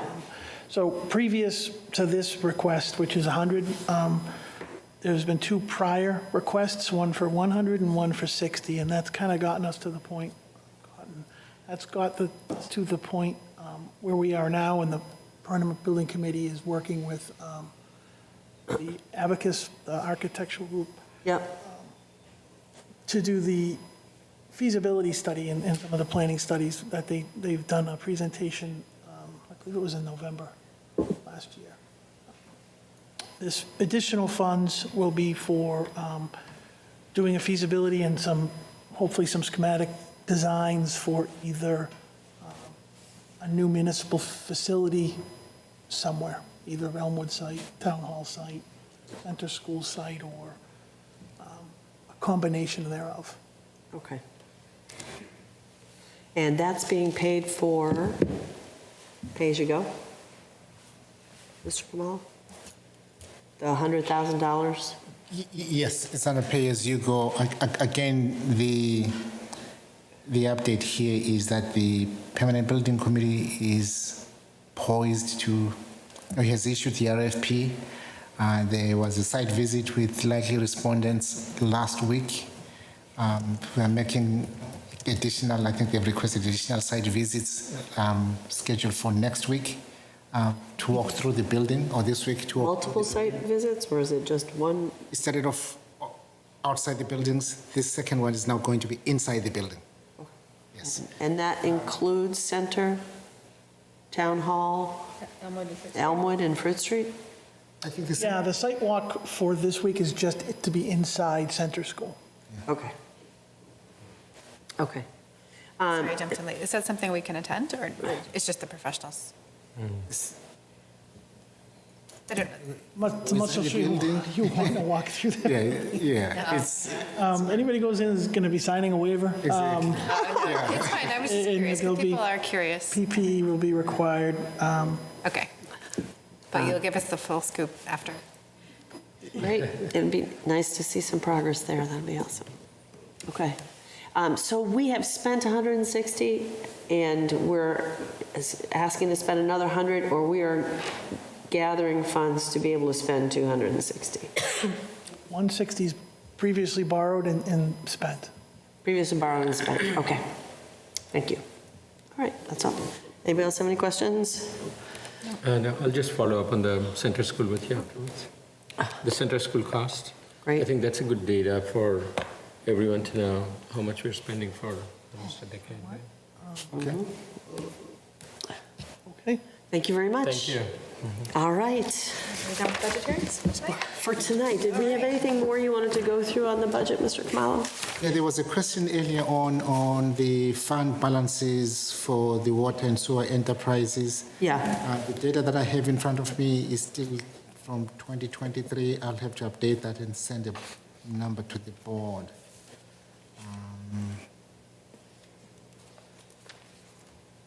So if that's okay, I'll send the updated numbers to the board. Yeah, absolutely. All right, annual town meeting, May 6th, everybody, Monday, May 6th. Okay. Do we have, oh my gosh, I've lost track. Do we have additional changes? We have some draft language that the board could consider. Okay. On some of the articles. We provided the article list. Item B is the draft municipal parking. This is language similar to the one that the board had put together for the special town meeting. Yep. And then we also have the general bylaw amendments. And with the chair's permission, I think Elaine can walk us through Great. the changes. Yeah, these appear to be the three committees that require residents to be registered voters. And so it's based on the discussion at the last meeting. And so the proposed language would be to substitute registered voters for residents. These three. So that's residents. and capital improvement. Capital improvement. Capital improvement. And community preservation. And community preservation, but just for the two at-large positions there. And is community preservation, that's under Mass General Law, but does Mass General Law allow them to be residents rather than voters? Yeah, it doesn't specify. but Okay. They have to be registered voters. All right. I know that we heard from the Trails Committee about leash laws that they wanted to propose. Did we get a placeholder for them? They did submit an article. They did? Okay, all right. Okay. Are there any other new ones? Citizens petitions would have been due today? We have one citizen petition that we've received for a zoning change. And From affordable housing, have they submitted anything for, no, they're sending it to Zach, I think, for that pay in lieu amount change? I've not received that, although it could have come late today, and I have not received it yet. So the citizens petition is zoning, do we know what area of town? It's 1 Colonial Ave and 81 and 83 Hayden Row. Oh, okay. From residence A to business. Okay, so it borders residential and business. I want a commercial. Yes. Yeah. By the school, okay. So that's referred to the planning board, and they will hold a hearing on it. Okay, so those are the only changes? We have received another article from the Sustainable Green Committee requesting some funding for testing of some materials that would be applied to town waters and land by the town. So that language will continue to evolve. All right, so we have a placeholder for something from the Green Committee about testing water in the town. Testing materials that would be applied to. Like a herbicide or pesticide or something? Herbicides. Or the turf Salt, field. anything that the town applies. Okay. Anything that the town applies? Okay. For some reason, I thought I heard turf fields. No? Oh. It could be, if this thing is. It's definitely applied. Okay. All right. Anybody have any questions on the town meeting articles? Awesome. Thank you both. Now that we had a second shot at that annual town report, does anybody have anything but sincere appreciation for somebody else drafting it?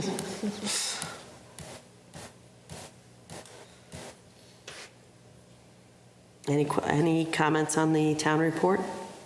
Yeah, on the town report, I wanted to, I liked a lot of good metrics that you put in there, Norman, Elaine. A few thoughts. I was wondering, can we add, and I can send this to you later on, some of the metrics I thought would be helpful. One is on the employee employee view, how many employees we have, how many we have hired new, and That's in the HR department. that's That'll what? be in the HR one. HR provides that. Oh, separately? Yes. Section of, their section of the Yeah. report. Oh, okay, all right. And then on the, maybe these will be covered in others too, and it's purely planning board. Do we get the number of new housing permits, both for residential and condos? The land use department provides that. In fact, perhaps, Elaine, this is the opportunity to market this. There is a monthly report that Anna Rogers puts together that is amazing. I have always wished that it could be distributed widely. It is very helpful information. We'll send you a sample, take a look at it.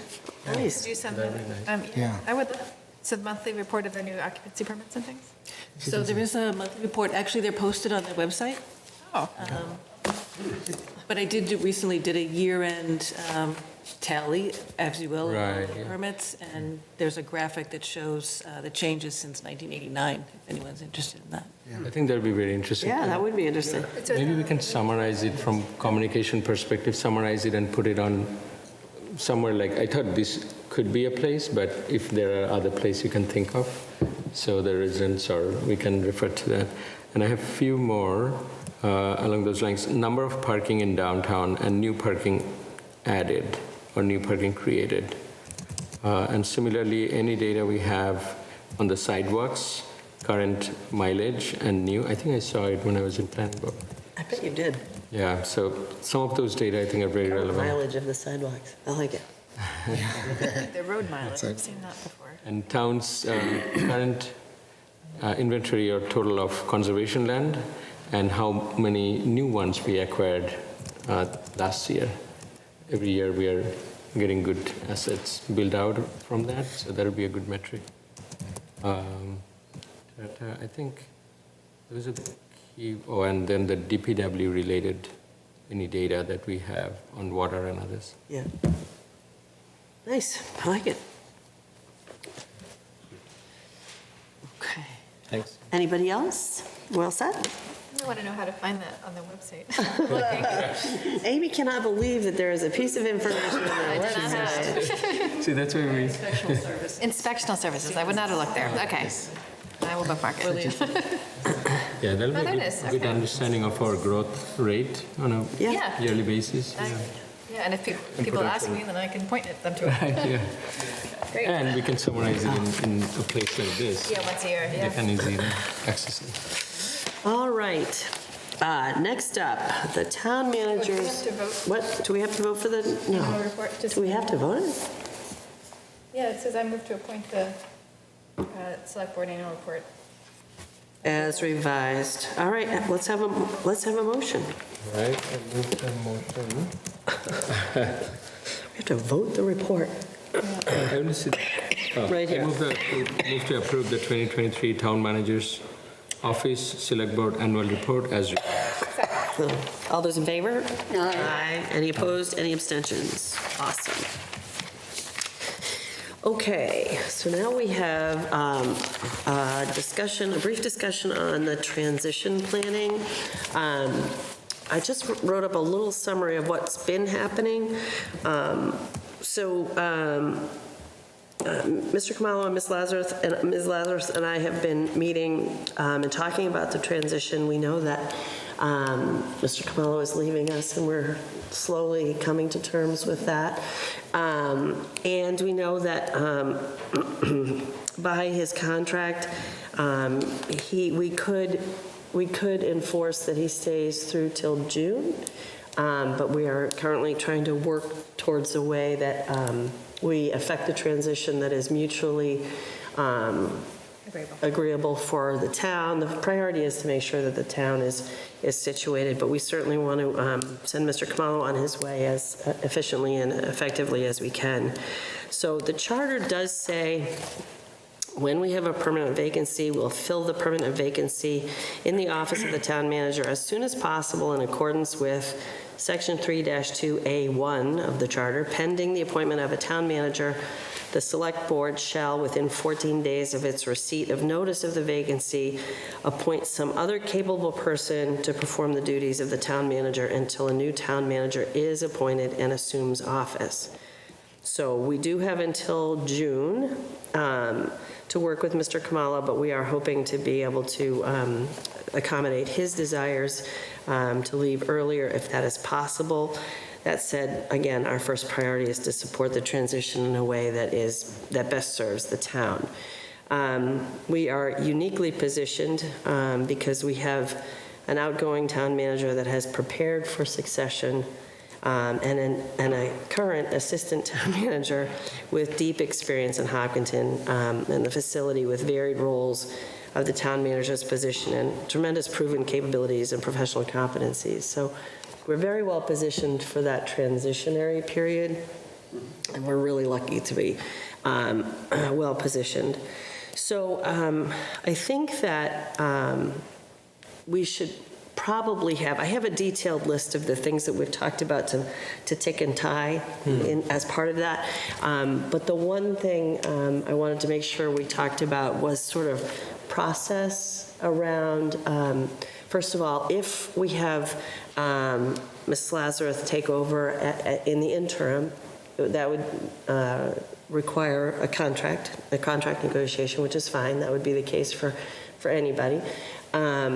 And then we should probably have HR in to talk about the process of posting and searching and doing, external posting and the search and the hiring process for a new town manager. So that's sort of laid over the top. So perhaps in the next meeting or two, we could have that discussion. Does that make sense? Mm-hmm. Yeah, okay. That's great. And then the more nuts and bolts of what we've been talking about in terms of what needs to be positioned well before we make a transition.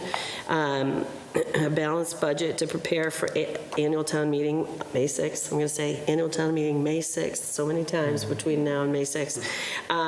So balanced budget. Annual town meeting preparations, and obviously Mrs. Lazarus has been an ongoing and integral part of that process for many years. Staff hirings, so that's part of why we've been having the update on the staff hirings at each meeting too, so that we can build a sense of confidence that we have appropriately filled the positions. Yep. And Mrs. Lazarus has been involved in that hiring process almost incessantly, probably.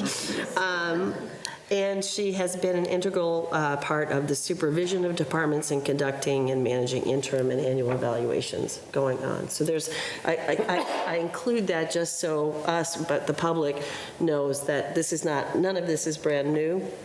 For the transition, she's well positioned to step into that. But those are the things that we're thinking about. Properties, I added the properties. There was to complete the Elmwood 3 gift of land, and that is on the warrant for the Maytown meeting. Is that correct? That's correct, right? Correct. Yep. Various land purchases that we've discussed on the annual town meeting.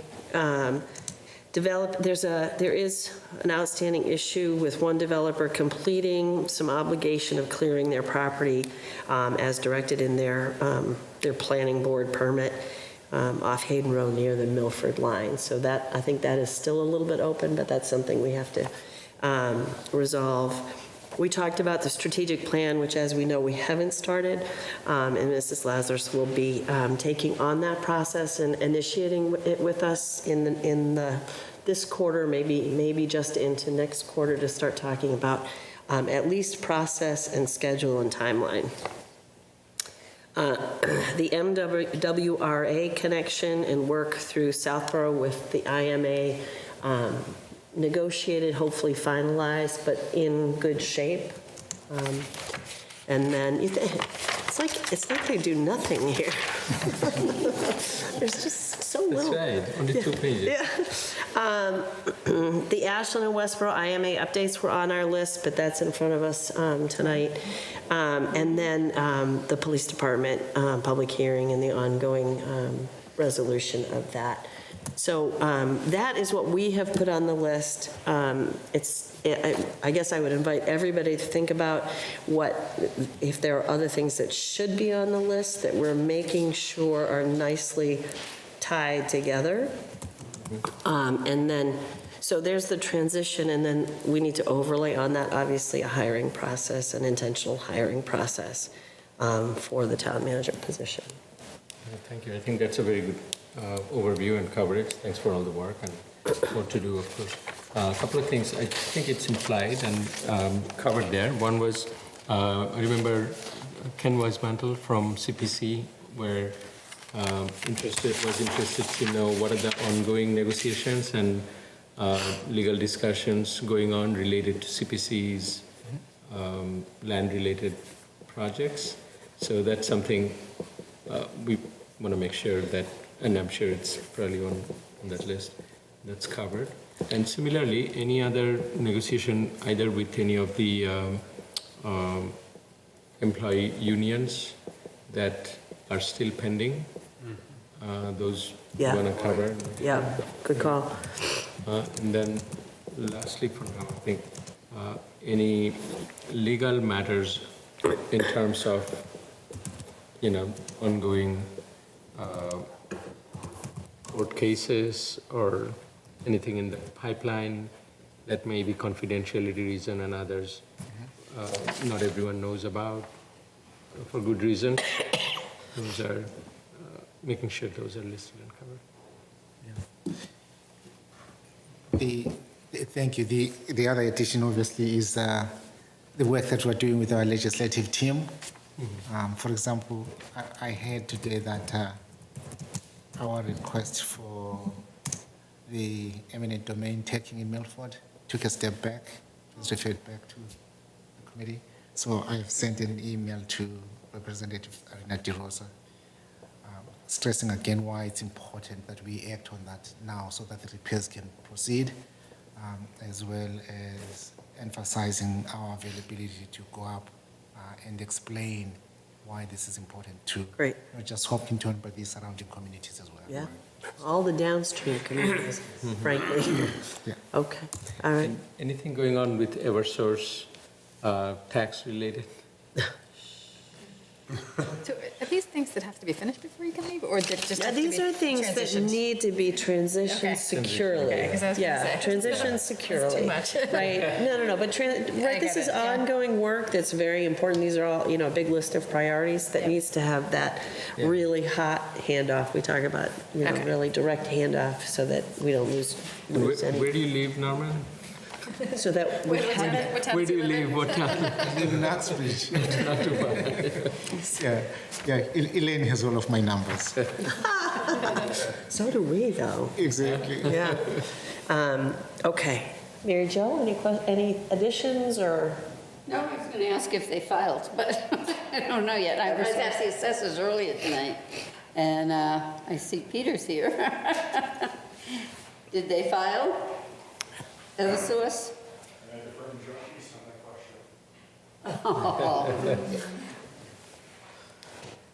Amy, anything else?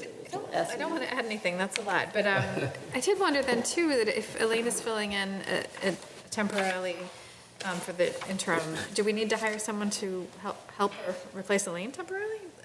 Or add stipended hours for other staff? Because it seems like she can't do the two jobs at once. Yeah, that's a good question.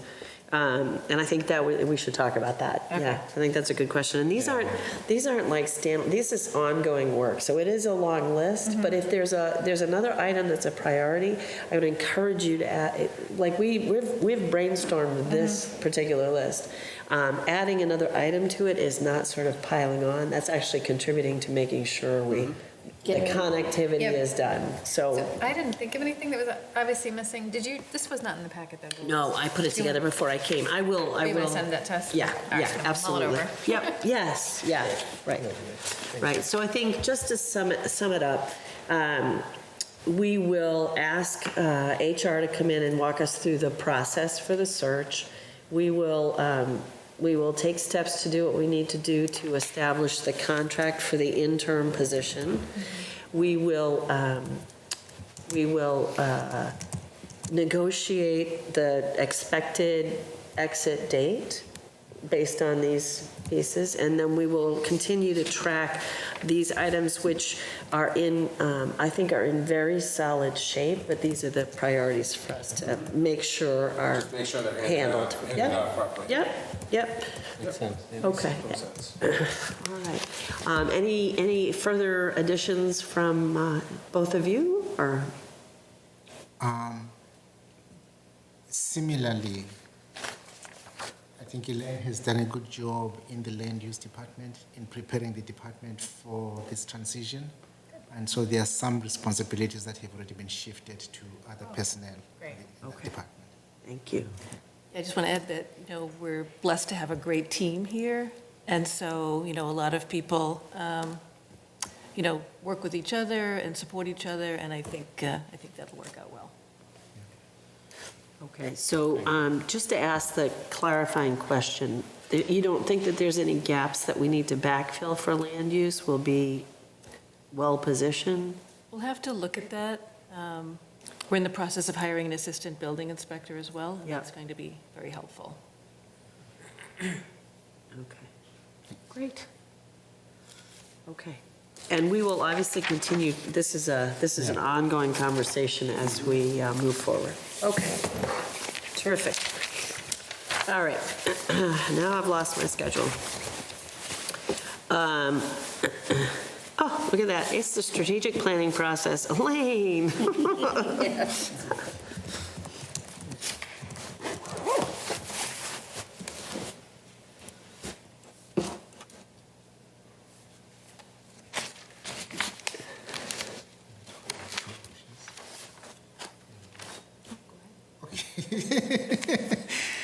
Yeah, I'll set the context. We've looked at perhaps a couple issues regarding the strategic planning process. The first being timing. I think now is the time to begin the process. It's a process that takes a while, and so it's important that the board commences the process sooner rather than later.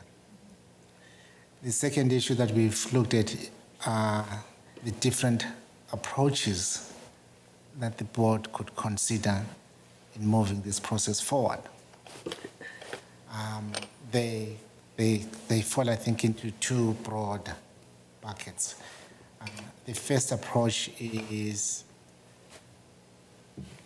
accepting the scope of work involved in putting together this type of a plan. It would require, it's an extensive scope. It also requires at times specialized expertise, and therefore option one would combine local resources, residents working alongside a consultant, and based on the scope of services that is drawn up, we can identify key points where the two parties work together and make presentations to the community. So that's one approach. The other approach is accepting that this is an extensive process, requires specific, unique expertise, and therefore the town could hire a consultant to actually lead the process, doing the bulk of the work, but still work with a local committee. It could be the select board, it could be a committee that is appointed that brings in different stakeholders from the community. So broadly speaking, those are two approaches. You could have a hybrid option. You could also have an option where you weigh heavily on relying on a consultant. I don't know if we have to decide tonight, but do people have particular feelings about, I mean, so But yeah. we talked a little bit about timing. I'd love to have our approach and our procurement, if we're, hiring outside support, which I have a tendency to favor. We'd like to have that in place by annual town meeting, so the process can really kick off for the next year. So just to give you the sort of the overlay of the schedule we talked about. I agree, this is a really big project and process, and I would be more comfortable having an outside consultant help us with this. And also, I think a committee of not just the select board, but maybe a representative from the community? Yep, I feel the same way. No, I agree. I think we want to do it quick, but we want to start it quickly, but we also want to do it as comprehensively as we need to, with the right people, right experts and thought leaders and participation from community and from everyone. So we want to start that process, and before town meeting, I think is a good timeline at least to have a plan for the plan, how we are going to do all of these, some of those kicked off. One quick question I had was for a consultant, would we have the budget or we'll have to add it to what we already have planned for?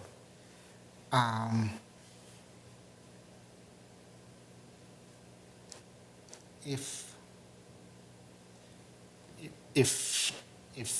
the process begins this year, I believe there's room in the budget in FY24 to fund this process. The board will need to, the town manager's office will need to encumber that money. Then Yeah. Yeah. another reason to start quickly. Yeah, exactly, Yeah. exactly. So I lean consultants as well, and I think we need some guidance. I think it would certainly, And manpower. and manpower, yeah, I mean, we're 5 volunteers here. It's a heavy load to come up with that, so yeah, definitely. Yeah, and I think that I'd be interested in hearing what they suggest about that sort of community mix too, how they do their engagement and Sure, yeah, absolutely. intentionality. How about you, Mary Jo? No, I absolutely, I think we need outside help, and I think that, we need to engage the process really soon. Okay. All right. So I think that, do you need anything else to kick off sort of the procurement process? I think this discussion is fine. Okay. We can hang in developing the scope of services internally with the team. We'll share that scope of services with the board which are meeting, and the board can give us your feedback in terms of any additional items that can be added to the scope of services. Great. Terrific. Thank you. All right. Town manager report. Yeah, through the chair,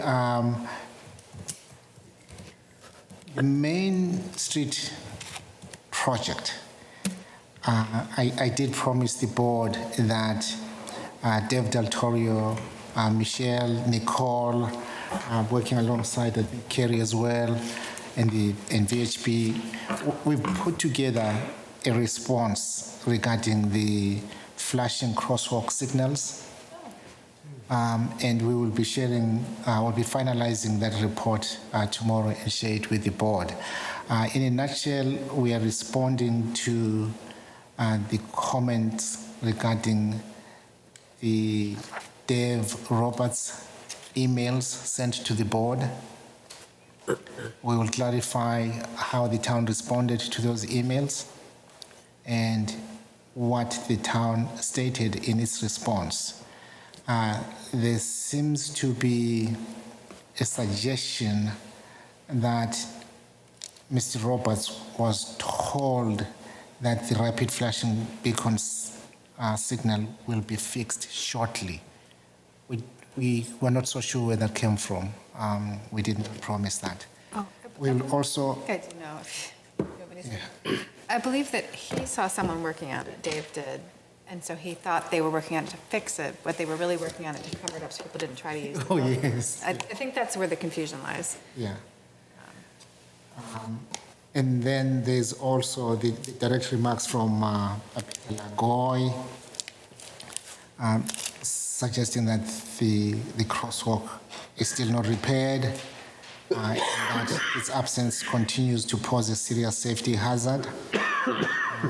We are clarifying where the project stands relative to when we may have the signals functioning. In the meantime, Dave, Kerry, and I have looked at what temporary measures can be taken to really identify that there's a crosswalk. Yeah. I think that would be helpful if I something do too. temporary could be Yeah. put up. Yeah. So we will share that response by tomorrow. Great. Okay, and then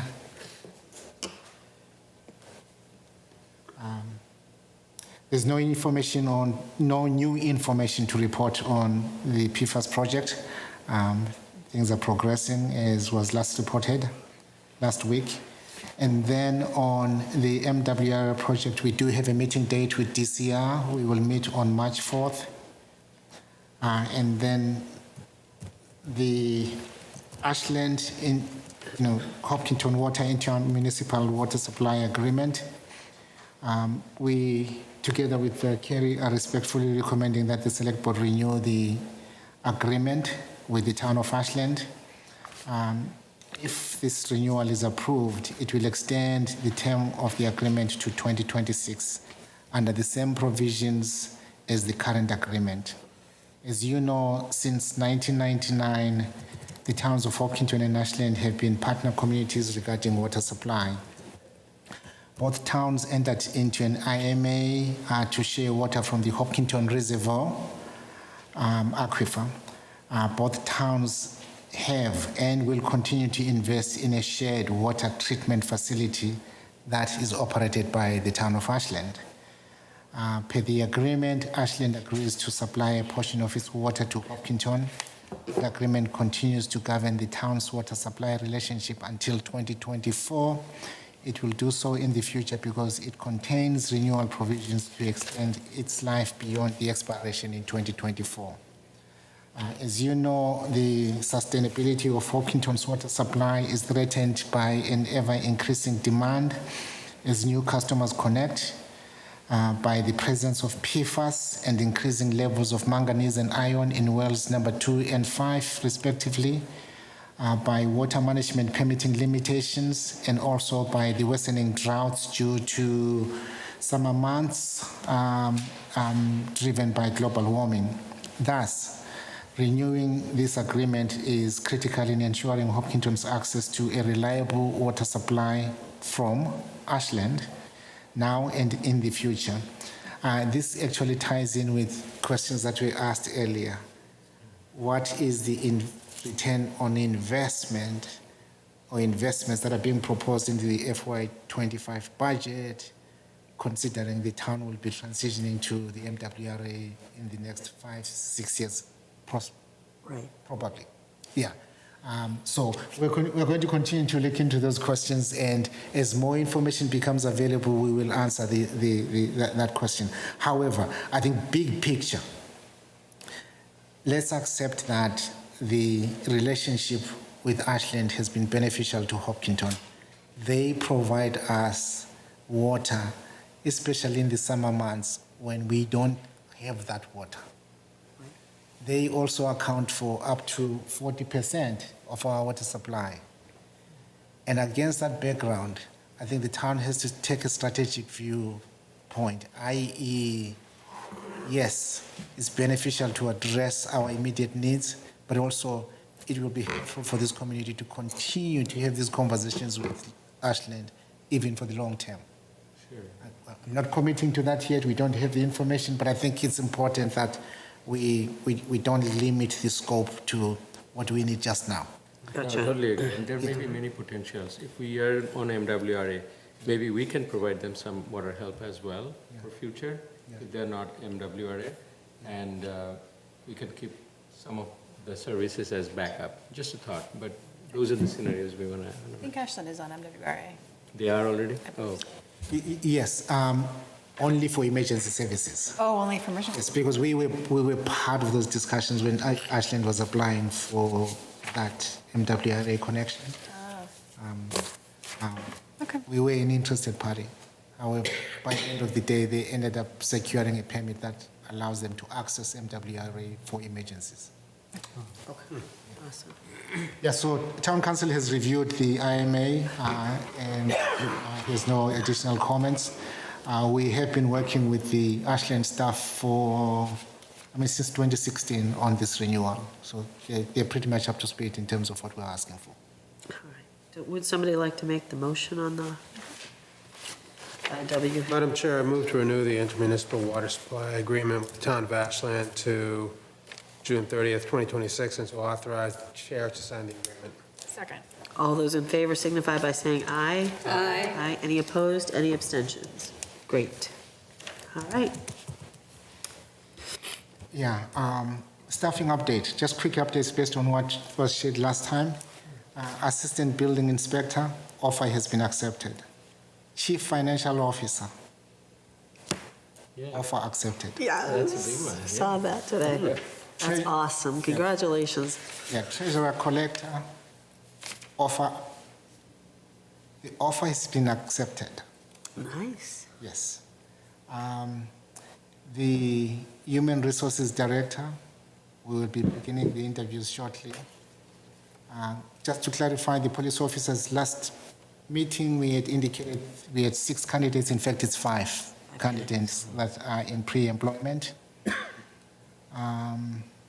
We are reposting the reference technology librarian. The individual that we had identified has taken a position elsewhere. And then we are holding interviews for the water and sewer assistant manager, as well as the program coordinator and summer supervisor for Park and Rec. Great. In fact, there's an update on that one, the last one, the program coordinator, summer supervisor. The finalist candidate has been identified and offer will be extended. Wonderful. We met this morning on Great. Wow, you guys have been just cranking through these processes. I'm super Just impressed. sitting in interviews all day. And then, and lastly, 14 Oliver Lane agreement. We are asking that the board sign off on the final stage in preserving this affordable unit. We have been working with our colleagues at the state level, the lender, and have agreed to preserve the affordability of the unit. Our town council has reviewed the agreement and there are no outstanding issues. That's really great news. What does that mean, practically speaking? It means there is an affordable unit that went through foreclosure. Yep. Was bought by the lender. Yep. And is now controlled by the lender. And now the lender has to find a new buyer. Okay. Usually, at that stage, that's when towns lose affordable units. Right. In this case, we work with the state. Right. We have agreed, working with the lender, that we will preserve the affordability. The lender is now obligated to find a qualified buyer. Great. That's awesome. Okay. And we should thank Elaine Lazarus. She has been the project manager on this one. It's been going on for a number of years. Yeah. Yeah. Foreclosure process is slow. Well, this is really good news. I love that we're holding on to that unit. We lost a lot of concrete years ago, so it's nice to see us retaining some of this affordable housing. So, Madam Chair, I move the agreement relative to the 14 Oliver Lane, to preserve affordability during the foreclosure process and to authorize the town manager to sign the agreement on behalf of the town. Second. All those in favor? Aye. Any opposed? Any abstentions? Great. Thank you. Anything else, Mr. Kamalo? No. It's a packed little meeting here. Okay. Yeah, we're doing all right. We did pretty good, to be honest with you. Irfan, yeah, can you believe it? Irfan, do you have any liaison reports or things to bring forward? Liaison report, no, but well, I guess kind of. So the Upper Charles Trails Committee, it's been on hold for a while, and I think it's time to get that moving again. While I wasn't happy with the process, the town's residents did speak, and I think it's our obligation to listen and do as they told us to. I'm going to be presenting, I'm going to put together an updated charge recommendation that we reconstitute the Charles Trails Committee and reappoint the members and move that thing forward. Good. Thank you. Now for discussion in a couple weeks. Okay, so next week or the week after? I want to avoid the school vacation week, so That's next week then? that's next week, so then in 2 weeks. Next week is school vacation? No. 2 weeks. No, the week 2 after. weeks is school vacation week, so you'll either do it next week or in 3 weeks. I'd say we do it in 3 weeks. 3 weeks. Give us all, I'm trying to put something together this week, so. Great. We can circulate it and have a chance to chew on it. Great. Appreciate that. Yeah. Someone in my house is very interested in that. Somebody in my house is very interested in the progress. I like I it. hate the process, I hate how we got here, but I think we have to listen to the will of the people. We need to solve it and move forward. Yep, I agree. So, I agree. Okay, how about you, Shahadul? I have a few. So in terms of agenda, I think I had 3 that are in the queue and would love to have one of them. Pick one and tell me when you're ready. So, yeah, the economic development one. Yeah. If one goes week 3, I'll go week 4. Economic Development, Shahadul. And That would be the first meeting in March. Okay. Is that right? That's good. It must be. Okay. And then the other 2 we can talk afterwards. Yep. PFAS and. Yep, whenever you're ready. energy. And I have a couple of announcements just to share for everyone. One is from the library. There are a few events. So library will be hosting a reading marathon for all ages from February 12th through February 18th. Readers are challenged to read 4 days during each of the weeks listed below. So great program and more information on their site. On Saturday, March 23rd from 1 to 3 p.m., in partnership with Hopkinton Women's Club, the library will be hosting the Delvina Theatre Company for a production of Truly Eleanor, a biographical performance about the life of First Lady Eleanor Roosevelt, and everyone welcome to participate. I signed up myself and my 3 daughters, and you have to fill in, how did you hear about this? And for my daughters, I said, Mom. And they're psyched. We love Eleanor Roosevelt, so I'm excited about it. Should be excited. Yeah. And then the Chinese Lunar Year celebration this coming Saturday, 5 to 9, Hopkinton High School. Looking forward to it. It's always a vibrant, colorful, and fun event. And then date on the 11th in case. Oh, the snow date is 11th, correct, thank you. And then from the affordable housing, they are discussing a proposed amendment to the calculation of fee in lieu of units. Okay. I can read the proposal briefly. So it's not formed up yet, it needs to go to zoning first. But essentially, the new method will be the fee shall be an amount equal to the difference between the median single-family home sales price in Hopkinton for the most recent calendar year and the purchase price of a 3-bedroom home that is affordable to a qualified affordable housing unit purchaser. So the difference, that is the main essence. I mean, it's a big proposal. Yeah. I'm just giving the hint of it. So does that have to go to town meeting? I think it will go to Zach first, Yeah. then town meeting. But Right. would it be, yeah, I think so too. So not for this year then, probably. They are targeting this year. What is our closing date? Or it's closed yet? Today. Today was the day. Today, right? Should we have a placeholder for them? Or did they submit anything? I've not received anything. Yeah. Okay. I don't know what to tell ya. Yeah, they discussed it in the last meeting. I think they haven't, now they're pushing it to Zach. So seems like timing-wise, it may not make it. Yeah. Or is there any way we can put a placeholder that we can remove later if it doesn't get passed through these bodies? Or it's too vague? Well, I definitely think that they want it to be really mature before they. No, absolutely. Yeah, What I'm saying is because of the timing issue, I can know, we do I know what a you're place saying, on yeah. that? So it's not too delayed. Is it too late that it's after 7 PM, or? I mean, it's still February 6th. So, but a zoning article, I mean, someone would have to, some board or committee would have to submit that. Or By citizen, today. or a petition. Yeah, so Yeah. it looks like this year is not going to be. Is that right? Yeah, it does seem that way. Yeah. And there's only another month or so to work out the language before the warrant gets finalized. I mean, we can, The only other, well, yeah, no, this is it. This is the day, board or citizens petition or whatever, right? And they didn't, honestly, it feels like they should do it right for next Yeah. year, to be honest with you. But I'm totally open to the idea. I don't That's kind of know. my feeling is that, because they're going to need to get the language right. Get the If it exact- needs any kind of, Yeah. AG approval or review or But I'm what. super excited that they're working on issues like this. Yeah. yeah, no, this is certainly time because it's long pending. Yeah. But yeah, understand, I'll tell them, give them the feedback. But they also kind of know they have to go through the long process. Yeah, Yeah. okay.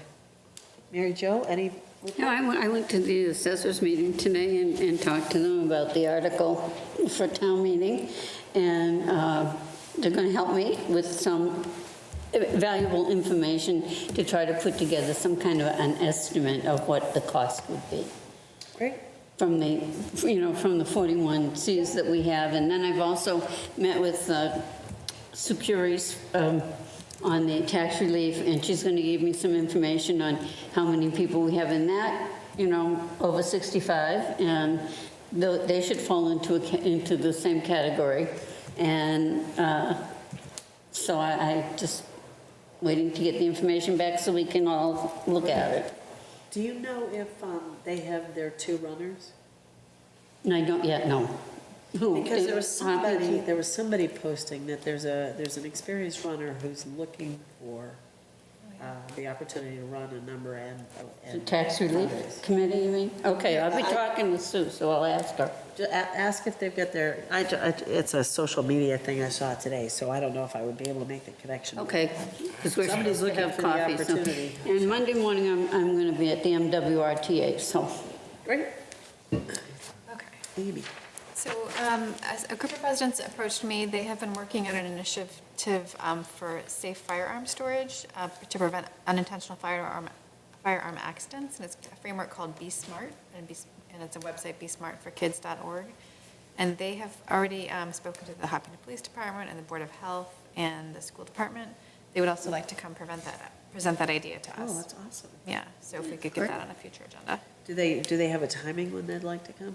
I suspect since it's mostly moms of school children, not February vacation. Not February week. vacation. But Fair enough. I think whenever we schedule them, that'd be great. All right, and what, the actual name? Is Be Smart. Be Smart. And the group is Moms? So the group in town, they're also involved with the Moms Demand Action. But it's not a formalized group, it's just some moms that are working on Be Smart? Yeah. Which is fine, I'm just trying to, okay. And they are all also involved with the. Okay. So I guess what I would do is just have them send an email to me and Vazuda and Norman, and we'll get them. Okay. Yeah. Sounds good. Great.